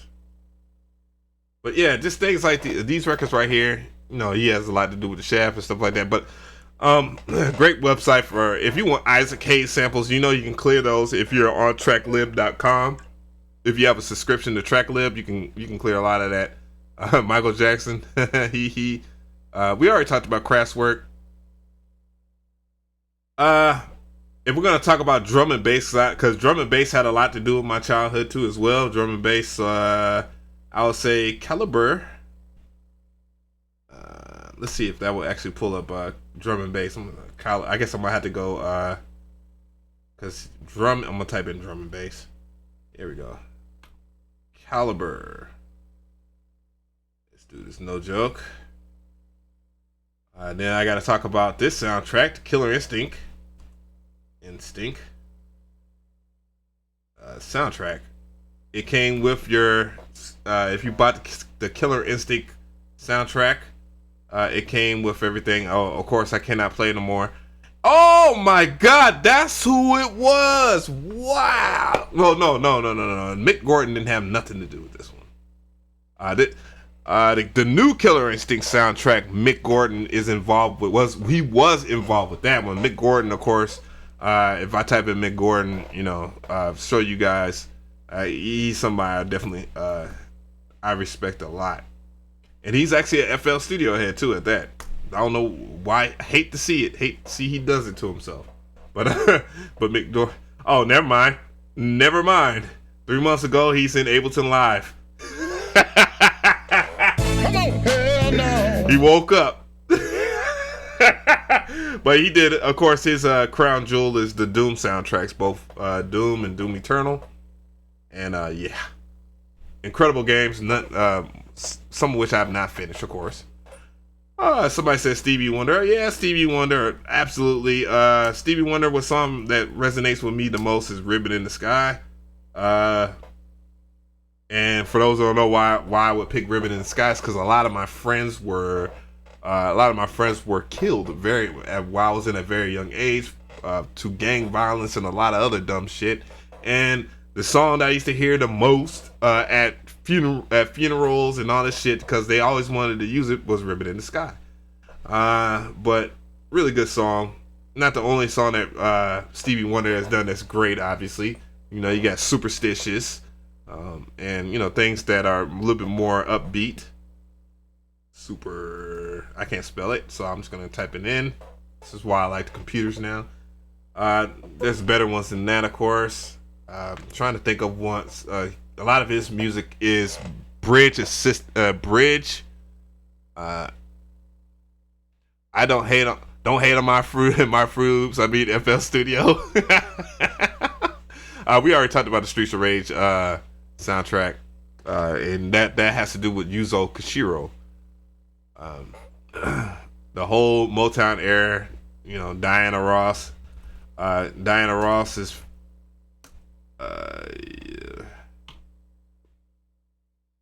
Supremes. A lot of doo-wop stuff, but the one that really sticks out for me is the Boss. Diana Ross, the Boss. Now Diana Ross, boy. Diana Ross in Diana Ross altogether, like this album really sticks out to me the most, probably because of who sampled it. Of course, 666 Mafia has sampled a lot of Diana Ross. But yeah, it's really dope. Tierra Marie. Yeah, I can't spell it. Marie? Yeah, it'll fix itself. Star? I want to say Star? No, not her. Let's fix it. See, is there something wrong with my... No, Tina Marie, I think. Not Tierra Marie. Not her. What a waste. Definitely not her. She had a song. Well, her song that she got really big off of was the joint that she had did with Jay-Z, and that was I can't remember it. It really wasn't. I just remember What a Boy Wants or something like that. Tina Marie. Yeah, Tina Marie. Yeah, Wishing on a Star. God damn. But yeah, she, of course, that's been sampled a bajillion times. Rolls Royce for some, yeah, because that's the remake of Rolls Royce joint. No? Wait a minute.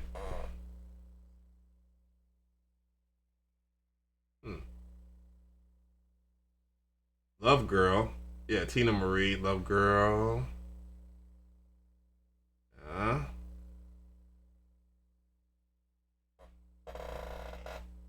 Debbie Gibson, Selena. I don't think a lot of people understand the significance of Selena. No, that I don't want to deep dive into that, but you know, what are reggae artists that I liked? I mean, typical shit. You gotta start with Ziggy Marley, and of course, Bob Marley.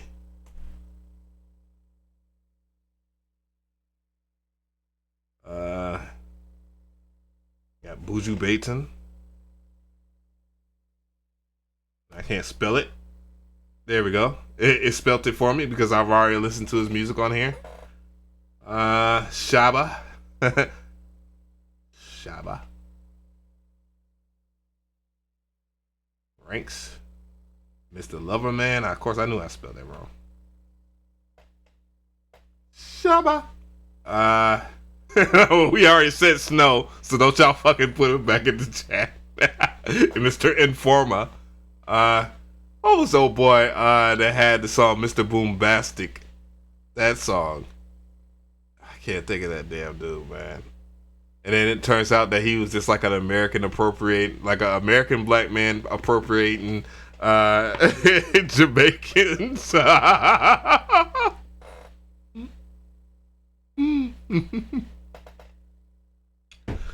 Somebody said Bounty Killer. Don't do it. What was it? He had that song. He had that. I like freaks. I like the freak of the week. Mad Lion. Cause now I'm starting to pull up the New York shit in my brain. Mad Lion. Gotta take it easy. Yeah, that dude. There's a guy with Crisscross. Ross.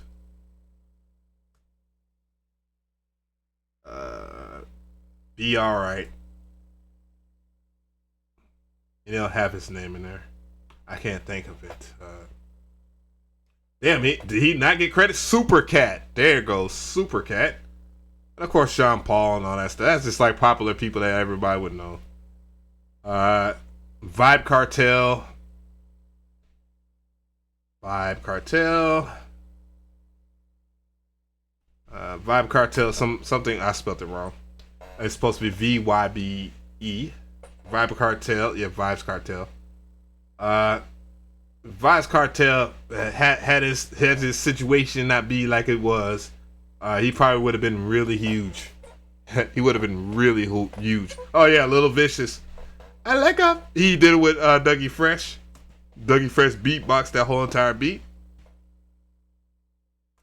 Freak of the Week, and of course that's the first one that pulls up. That right there, boy, did I like that record, and it was dope. But I wasn't grown enough to experience it the way I wanted to. Whoa, don't know. I don't even want to know. Just let that be somebody just not. What the fuck? That would be crazy. But yeah, that's this dude right here was something hell. He was hell, boy. People was putting in that Cobra.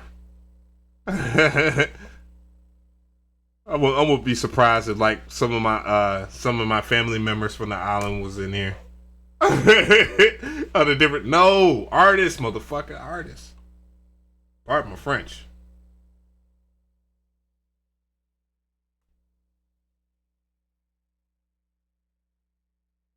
Come on, man, whatever. Sometimes YouTube be acting, sometimes it be on point.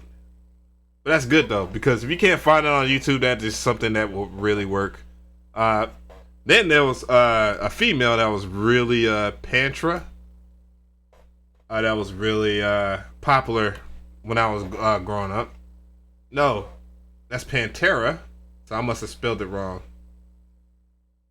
Pull up to my bumper. I just put that in there. You did that up.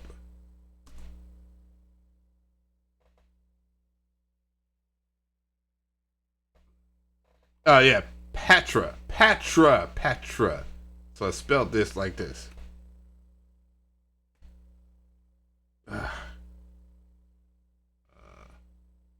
Computer's freaking out on me. Yeah, there we go. Well, it's already spelt right there. Grace Jones, of course, was the original singer of that song. And that was the whole spook behind that. Oh yeah, Sade. Sweetest Taboo.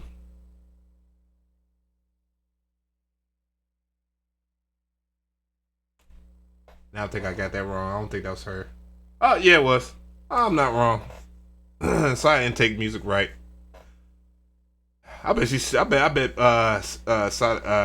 Sade still looks this good too.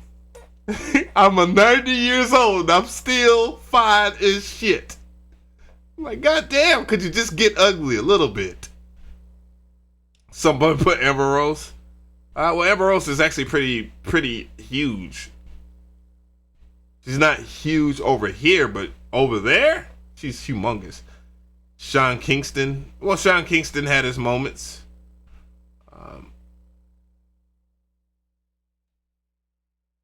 right, and there's another thing that y'all, that a lot of you young cats, I think, should listen to. This is when I start pulling out groups like Korn. Korn. I mean, Korn has wrote for you probably if you're a metalhead anyways, they probably wrote for your favorite rapper. I know they wrote for Lil Wayne at one time, but I'm talking about they have wrote many of rap songs. But definitely, they have wrote for a lot of people. Limp Bizkit, of course, Mr. Durst. I remember when they had the thing. What the fuck? It's not called Cookie either. It's just what everybody knows it as. Nookie, duh. I put Cookie. Oh, I did it all for the Nookie. But that was like his blow up joint. Slipknot.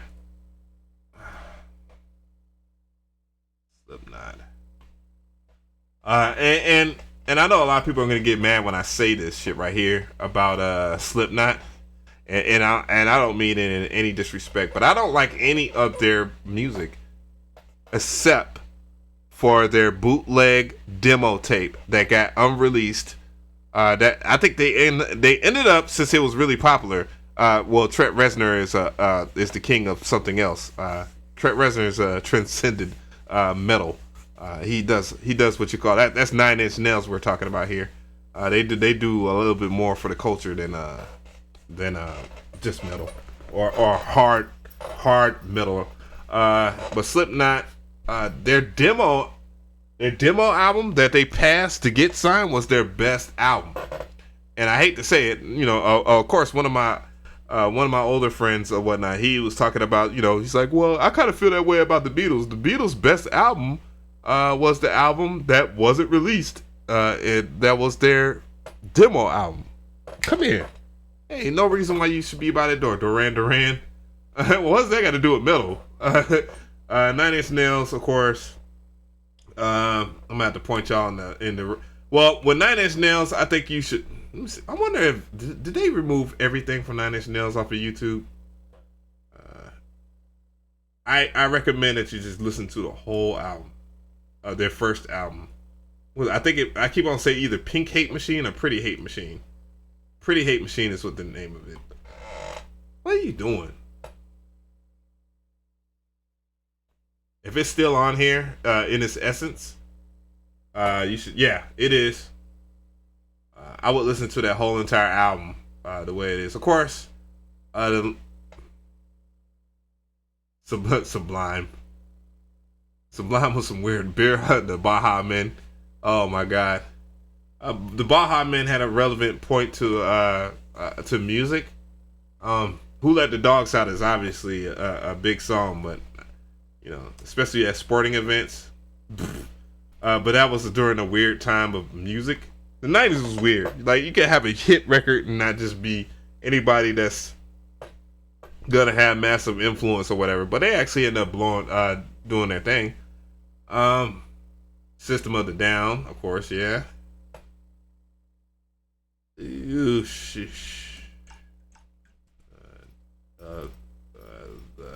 Down. Nobody's gonna look at me the same after this damn stream. They're gonna be like, what the fuck? Like, dude's talking about metal and shit. Well, I like music. That's the reason. I bring up not just hip hop. I want you guys to understand that my dynamic as far as and understanding of music and understanding of people is just not of just one type of music altogether.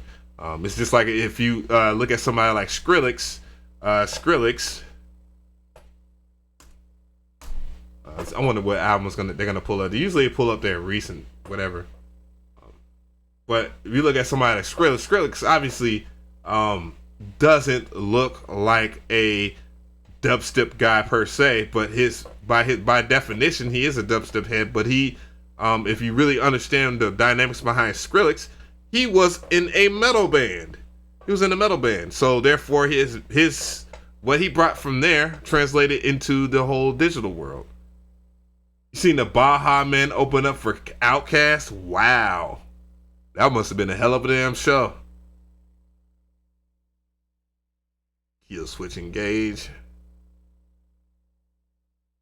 But yeah, that and listening to a whole bunch of music, it's very important, or learning different types of music is very important to your musical palette, to what you will bring to the table for a lot of people. Because without the ability to connect with somebody on a certain level when you're creating music, then you're going to be the guy that passes a lot of emails around hoping that you're going to get a placement, and you're gonna rely on type beats and stuff like that, and that's kind of significant to you having a career and actually not wanting to kill yourself over it. The Nappy Roots is from my hometown of Kentucky. Nappy Roots, yes, I remember when Nappy Roots came out. Nappy Roots. And that's also speaks about how your relevance will be in terms of how long your music was going to stand the test of time. It's like if you look at somebody like CeeLo Green, somebody I know well, Green, and you look at his body of work and all the stuff that he has covered, I guarantee if you actually listen to an interview of his, or if you talked to, I spelled his name wrong, CeeLo. I'm surprised they didn't pull up the other CeeLo, because there's a CeeLo that took his name, and he actually had to change it up for that reason. And it doesn't have a space. But CeeLo Green, he was a part of a group with somebody's outside driving crazy.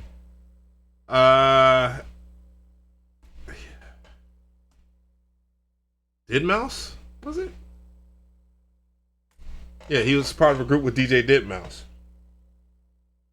No, not Didmouse. I'm thinking about that's a deeper story behind this. What I'm thinking about, Gnarls Barkley. Can't spell it right now. Gnarls Barkley. I don't know.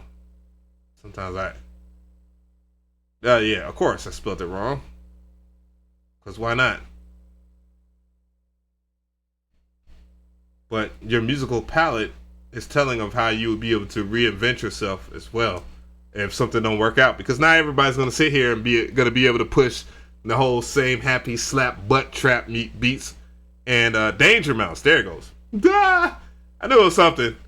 Danger Mouse, Didmouse, tomato. But nah, just kidding. Danger Mouse. And fuck. Come on, man. I might have to put DJ in front of it. Because there is a Danger Mouse, obviously. Sit down. DJ Danger Mouse.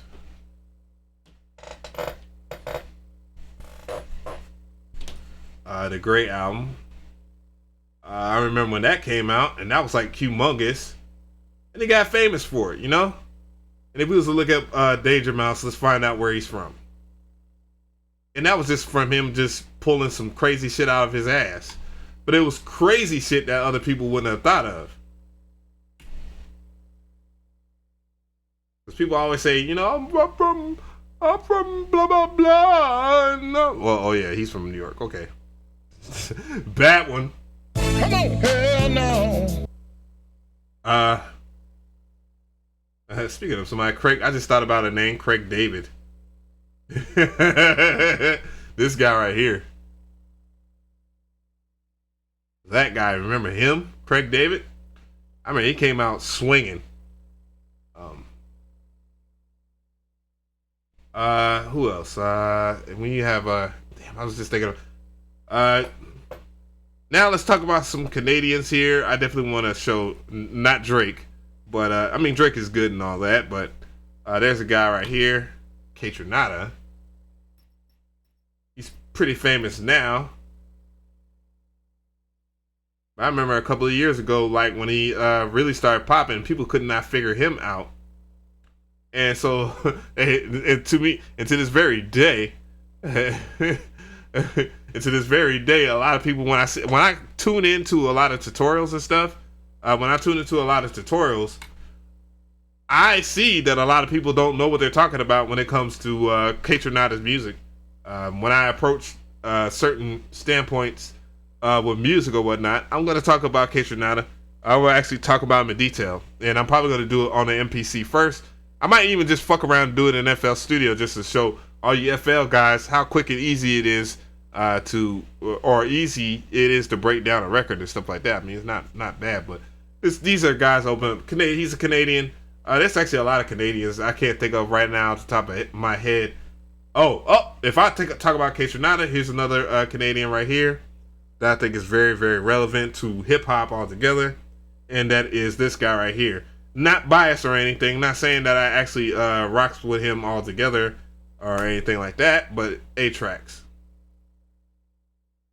A-Trax is very relevant to the Canadian scene. This guy knows talent. And you might hate me for saying this, but he actually brought he was the reason why a lot of these other people are really big. TM88. Who else? TM88. Young Thug, because he thinks Young Thug is the greatest rapper ever. A-Trax, for those who don't know, A-Trax was a DMC champion. So he's a world champion DJ. Has really good credentials for his music production altogether. Combines a lot of house and trap together and all. That's his thing or whatnot. He has a crazy ass last name. God damn, I never knew it. but was a part of his label is Fool's Gold. He introduced people to things like Young Thug. He was going to sign Young Thug, I remember, at one time, and that's why he really loves Young Thug. As far as that, yeah. Well, DJ Snake ain't from DJ Snake is from France. Let me find out. I'm wrong about that. All these years, DJ Snake. I could have sworn he was from France.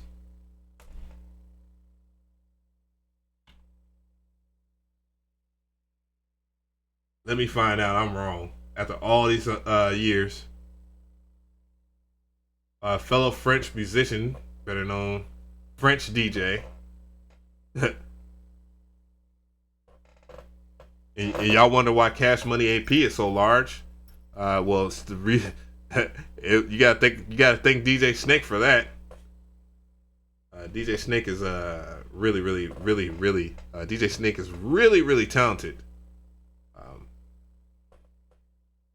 But yeah, we're talking about the old EDM scene here, but he's kind of transcended EDM altogether.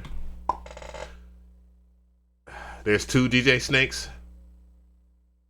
Cardinal, he said Cardinal Official. It's one of the first hip hop dudes I know. I've noticed from Slum Village, I think. The Cardinal Official, he's like a weird one, but that's how Canadians are. They're really weird, but they're also, again, they're very aware of their surroundings around them internationally, because Canada is a huge melting pot of culture. More so DJ Swamp. DJ Swamp is let me find out you're DJ Swamp. Now let's play it. DJ Swamp is a different kind of guy. DJ Swamp here, and he would fit into the drum and bass category. Swamp. I think you just mentioned him because he's a DMC champion. But I always thought he was from Cali, but then again, he probably just moved to Cali. He's a wild one. He's a cool dude though. I got a couple of his records. Swamp. Let's see here. He's from Cleveland, Ohio. That is an odd one right there. Cleveland, Ohio, boy. That is a crazy place. Nigga, if you don't bring your ass over here. Slum Village is from Detroit. That's what I thought. So slap me and call me Susie. Avril Lavigne.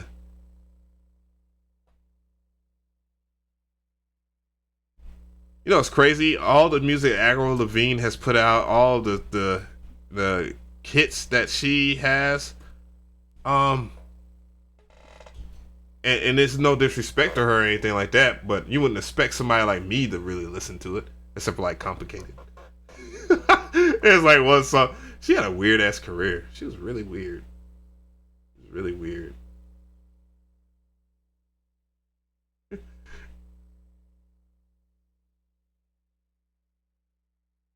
Cleveland is across the lake from Canada. Damn. Yeah, Cardiac. That was another one. What was it? Mike Zombie Mike Zombie is from Canada. I think. I remember when everybody was on his nuts at one time.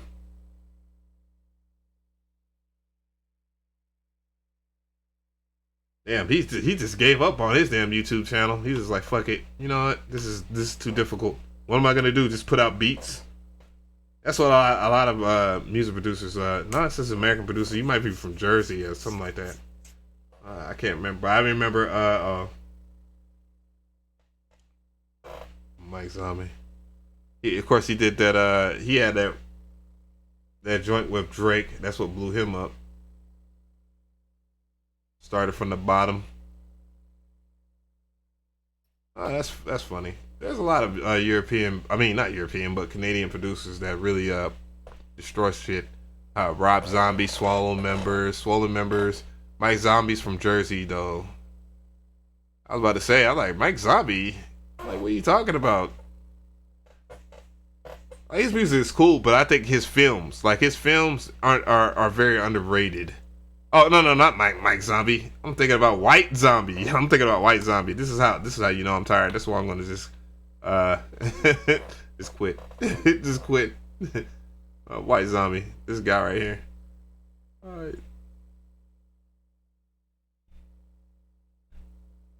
Damn it, man. Something's wrong with my damn internet. Is there something that I have open that could be tearing that shit up? I have a whole bunch of shit to open. And my thumbnail, that shit can be closed.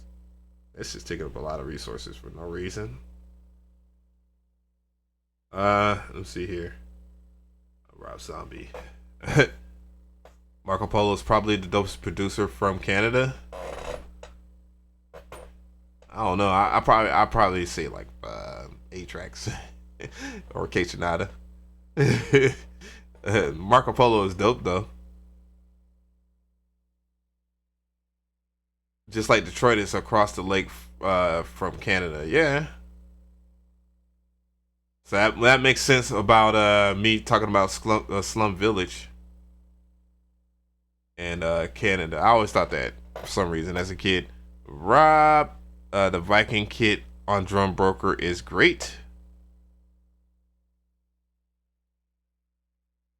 He makes good horror flicks now. Just looking at what the comments are saying here. DJ Snake Eyes. No, DJ Snake. A legendary J Dilla. As we would start talking about Detroit here. Yeah, I was kind of giving people perspective on like songs. You know, songs that really, yeah, Boy Wonder. T- from Canada. I remember talking to T- a long time ago.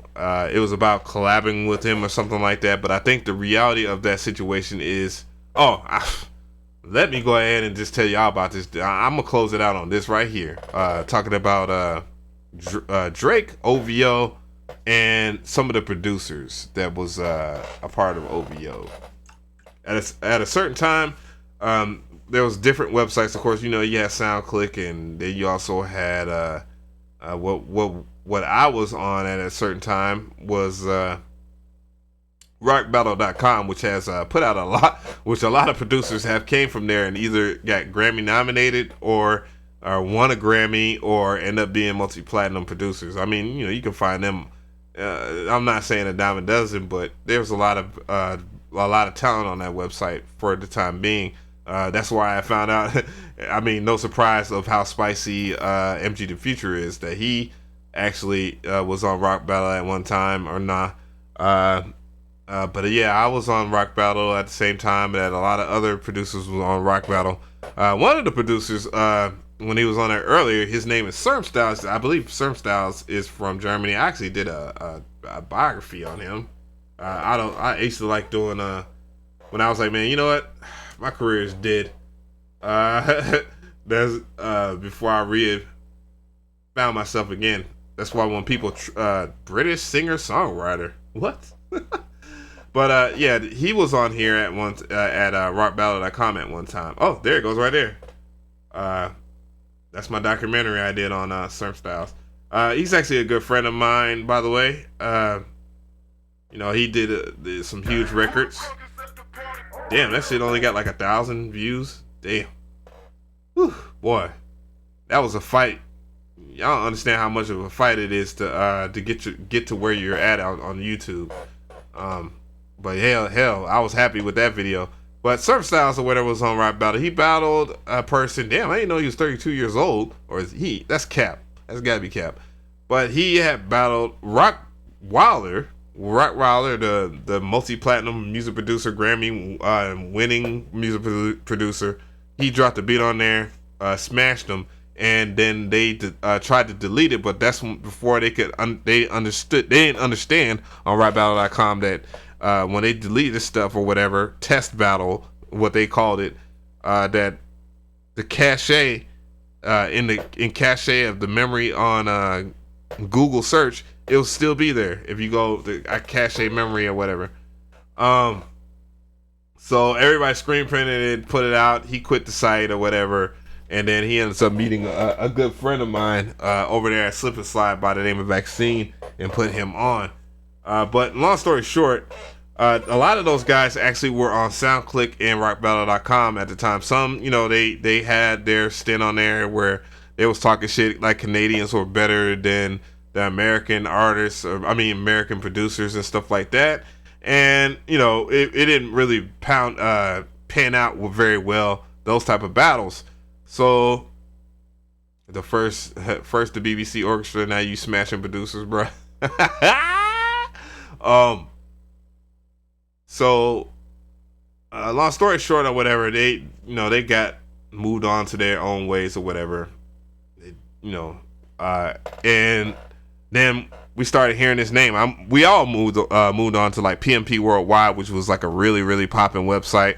And like all the A&Rs, I met like people from the A&Rs from Bad Boy. Shout out to Corad if you are watching me right now and you just or you in the chat on their hidden name and you have some shit going on.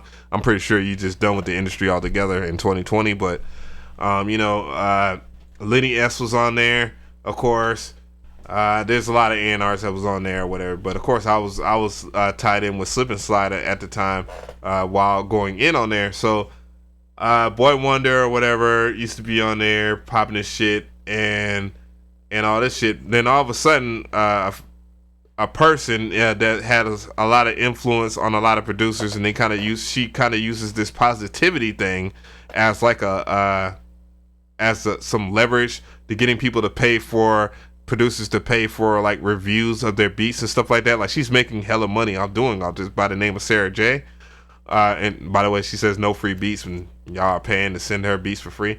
But and there's no disrespect because I never paid her, and she actually did look out on a lot of things too as far as placements go. But long story short or whatever, there was a big moment to where everybody that was passing me messages and shit like that. And they were saying, oh, yo, there's this guy named Drake, man, and he's going to do this, that, and the third or whatever. And I didn't think nothing of it. A lot of people didn't think a lot about Drake at that time until there was talks of him signing to Cash Money Records. Then it was like, oh, well, now we care. But then Boy Wonder started dropping a lot of hard-ass beats and shit like that. And another guy just out of nowhere just started coming up, but which by the name of 40 was a part of Rock Battle and another website called Future Producer, and another website where a lot of producers like to go on there and hate. A lot of engineers used to go on there and produce and hate and talk shit, and that's Gear Sluts. So Sarah J. But yeah, Sarah J was putting that play between I had talked to Boy Wonder and T Minus around the time before they really started getting Grammy nominated. But this is around the time to where if you had like the right placement, and they had the right placement with Drake off his previous records and stuff like that, and the ball was rolling around the time that I was like, man, fuck this shit. I don't even want to do music anymore. This shit is fucking stupid. Like a lot of people was starting to really start to act funny and stuff like that. And so the thing is, Karen got sauce. I wonder if that's the what? You can't. When I see the word Karen now, the name Karen, it just seems weird. And like a lot of people are adapting that into their vernacular, and it's like what? But so anyways, so yeah, she had reached out. And then T Minus and Boy Wonder had reached out, and it was like, yeah, man, we would love to collab with you. And I was like, okay, so y'all want to collab, so why in the fuck? I kind of knew his manager Tez. My boy Terrence was Tech's best friend. He used to get us party passes everywhere we travel for work. Tex is in Young Tex, my cousin Tex. I'm Hispanic, not white. Okay. Whoops. Straight from Mexico. Hey, one time from Mexico. I've been pressing the wrong button all night.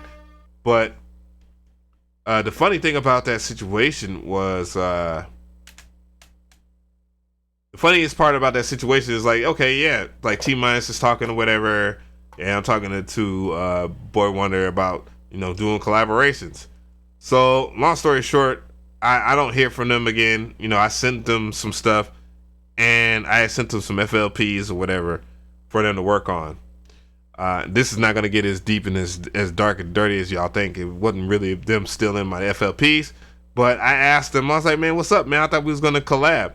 So they was trying to use that fact that, you know, if you want to collab with me, you need to pay me X amount of money. I'm like, look, what? Whatever happened to collaborations? Well, you're not popping. I was like, dude, at one time, you wasn't popping either. And you're trying to jump on this, and y'all jumped on the Drake wave because, you know, nobody really knew. It's kind of like around towards the end of 2016, I think, when Cardi B was starting to pick up traction. Like, Cardi B is like, oh, I don't want to work with Cardi B. You know, who is she? She's on Love and Hip Hop. But then stuff happened, and we know where Cardi B is at. Drake's manager Tez, that is. I don't know if they are still cool though. I don't think Drake is cool with any of the original people that he that he was with at a certain time. You know, given the recent events of things that have happened. But chill out, puppy. But that kind of blew me away. I was like, bro. That kind of blew me away. I was like, bro, man, like, what the hell is going on with these people? Like, they want to charge for collaborations or whatever. And that was, yeah, because I'm old, remember? I'm old, so I would have those type of stories. But the whole Cardi B thing, that was just like, man, I'm like, man, Cardi B? Like, what? And then I heard I heard one of her songs. I was like, damn, she actually is okay. But I was like, it is what it is. Lesson learned. I mean, you know, if somebody blows up, they blow up. You know what I mean? And you miss out on that boat, it's fine. You know, not everybody's supposed to get on every boat. Same thing with Meathead, aka Future. My homeboy, one of my homeboys or whatever. I mean, he knew everybody over there, Organized Noise. Well, really, prior to that, Organized Noises had been hearing music that I had been doing locally. And they had that group called Connect, and Future at that time was Meathead, and you know he was one of the doper ones out of that group. You know, that group was dope. I mean, they had beats from Organized Noise, so he's gonna have some pretty good production on top of that. Part of the Dungeon family, but yeah, Future just broke away from that and became Future. And I remember when my homeboy was trying to pitch, he's like, "Oh man, I got this artist named Future." And at that time, around the 2000, late 2010, 2011, I wasn't feeling music because there was a lot of bad shit happening to me. So it is what it is. Everybody is in their right place where they're supposed to be, and that's the way you're supposed to figure things when it doesn't work out and when they do. Everybody has their place under the sun. Everybody has their position in the light. And it probably wasn't meant for me to work with Drake or Cardi B or whoever, you know. But our lesson learned is that I work with artists before they blow up instead of trying to get on projects with artists, meaning that I would have to pay money or I would have to suck up to somebody that is a real entire whole asshole. And some of y'all might think that it's worth it to suck up to a lot of people. Some people are just really can take that type of abuse from people that don't really appreciate them. But, you know, me, personally, I think that it's important that you guys actually care about what you're doing and believe in yourself, you know, because it might not be meant it for you. There's always somebody out here that's doing great things, even if it's music. Even if it's not music. People out here doing great things. And on top of that, who's to say I'll be around if I would have had those placements or something like that? And I see a lot of people, they had those placements early, and now it's just they're having a hard time. It kind of hurts me to see that, you know what I'm saying? Because they risked everything to get to where they was at. working in customer service for over 10 years. I'm done with sucking up to people. Bruh. Bruh. Working in customer service, retail will have you in prison. Will have you in prison, and God bless you if you are doing retail right now, man. Goddamn, man, you are really the true heroes of the world, because people have gotten. You would think in situations like these, people will have gotten better. People have gotten worse, and they don't know how to treat people, and that's unfortunate. That's really unfortunate, because a lot of people actually, they have families and stuff like that. They got to put food on the table. They can't make the amounts of money that to get groceries, and they might work at a grocery store, or to buy that TV that you want to buy right now that everybody can't afford or whatever. It's fucked up how people are. People are really shitty right now because they don't want to wear a mask. The Wu-Tang Facebook page got ugly when they posted, can it be all so simple? Wear a mask. Wow. Are you kidding me? Why would they get blasted for that? These people, come here. Come on, sit here. People, I don't know. I don't get it. I don't really get it.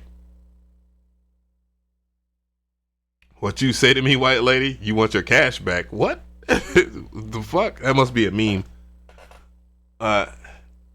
You are doing your thing, though, fam. You came a long way since the rap battles, the days. Holy shit. Those times were pretty rough. It was very fun too. To be honest, a lot of things when I was younger were hella fun. Even if I wasn't winning or wasn't the man, a lot of the things, experience and stuff like that. You get to have a lot of questions.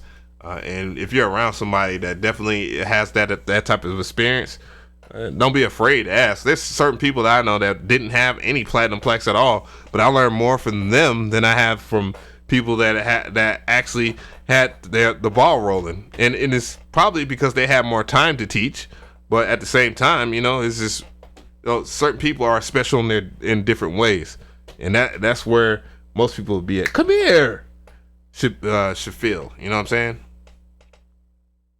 You're dealing with sales. Shit, that should still be crazy. Because what are you selling though? Like, you gotta be in front of a customer's face and shit like that. Some of these people don't want to. Japan reports 8,600 deaths from corona. CDC reports millions here. You're telling me they not spiking numbers on purpose? Japan is right there, fam. Yeah.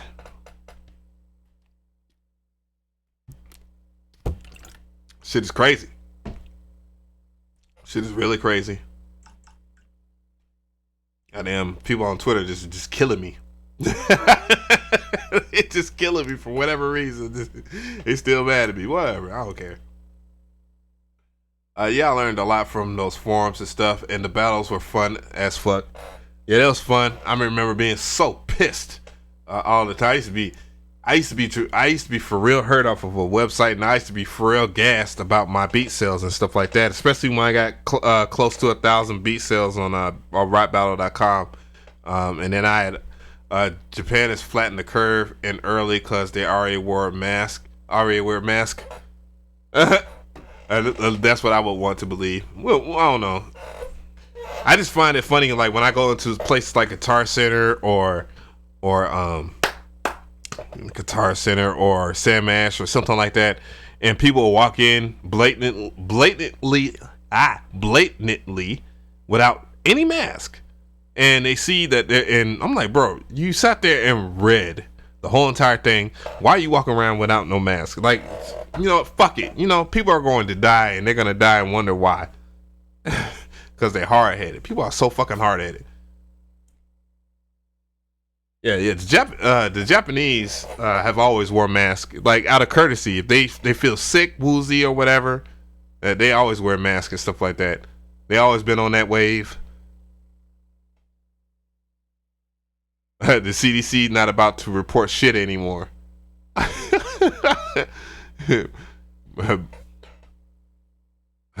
B. Rico Simpson says, "What up, Ab? What's going on?" Well, I think when it comes down to the CDC, anyways, the CDC is weird, man. Like they have been reporting all kinds of random stuff, and they just say whatever the hell that comes off their mind. I feel like they're freestyling harder than goddamn. I'm about to say freestyling harder than Nick Cannon, but but people just I don't know. CDC is wild.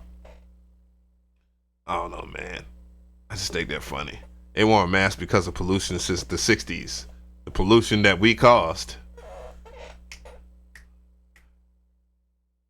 Yeah, that's why I don't. Come here. You better not piss on my damn CDs, man. Goddamn dog want to just piss off stuff. But anyways, guys, I'm about to be out of here, man. Shit, I've been streaming. I thought I was going to make a beat, but fuck. It's a good conversation with a lot of the young heads out here. What kind of headphones are those?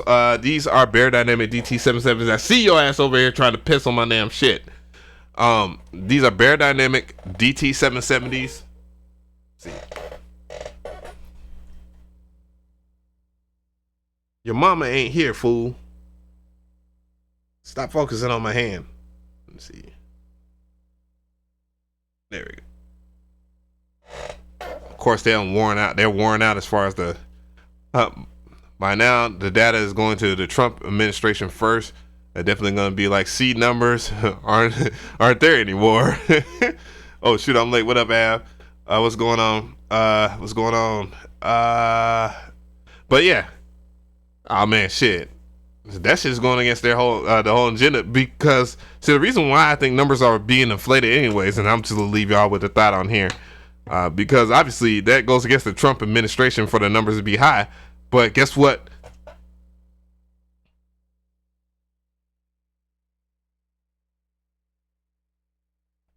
Hold on. There we go. Shit. Camera, man. Goddamn Canon. But I got that Canon rocking though. But it goes against their numbers. So it goes against their numbers or whatever. And I think it's kind of funny.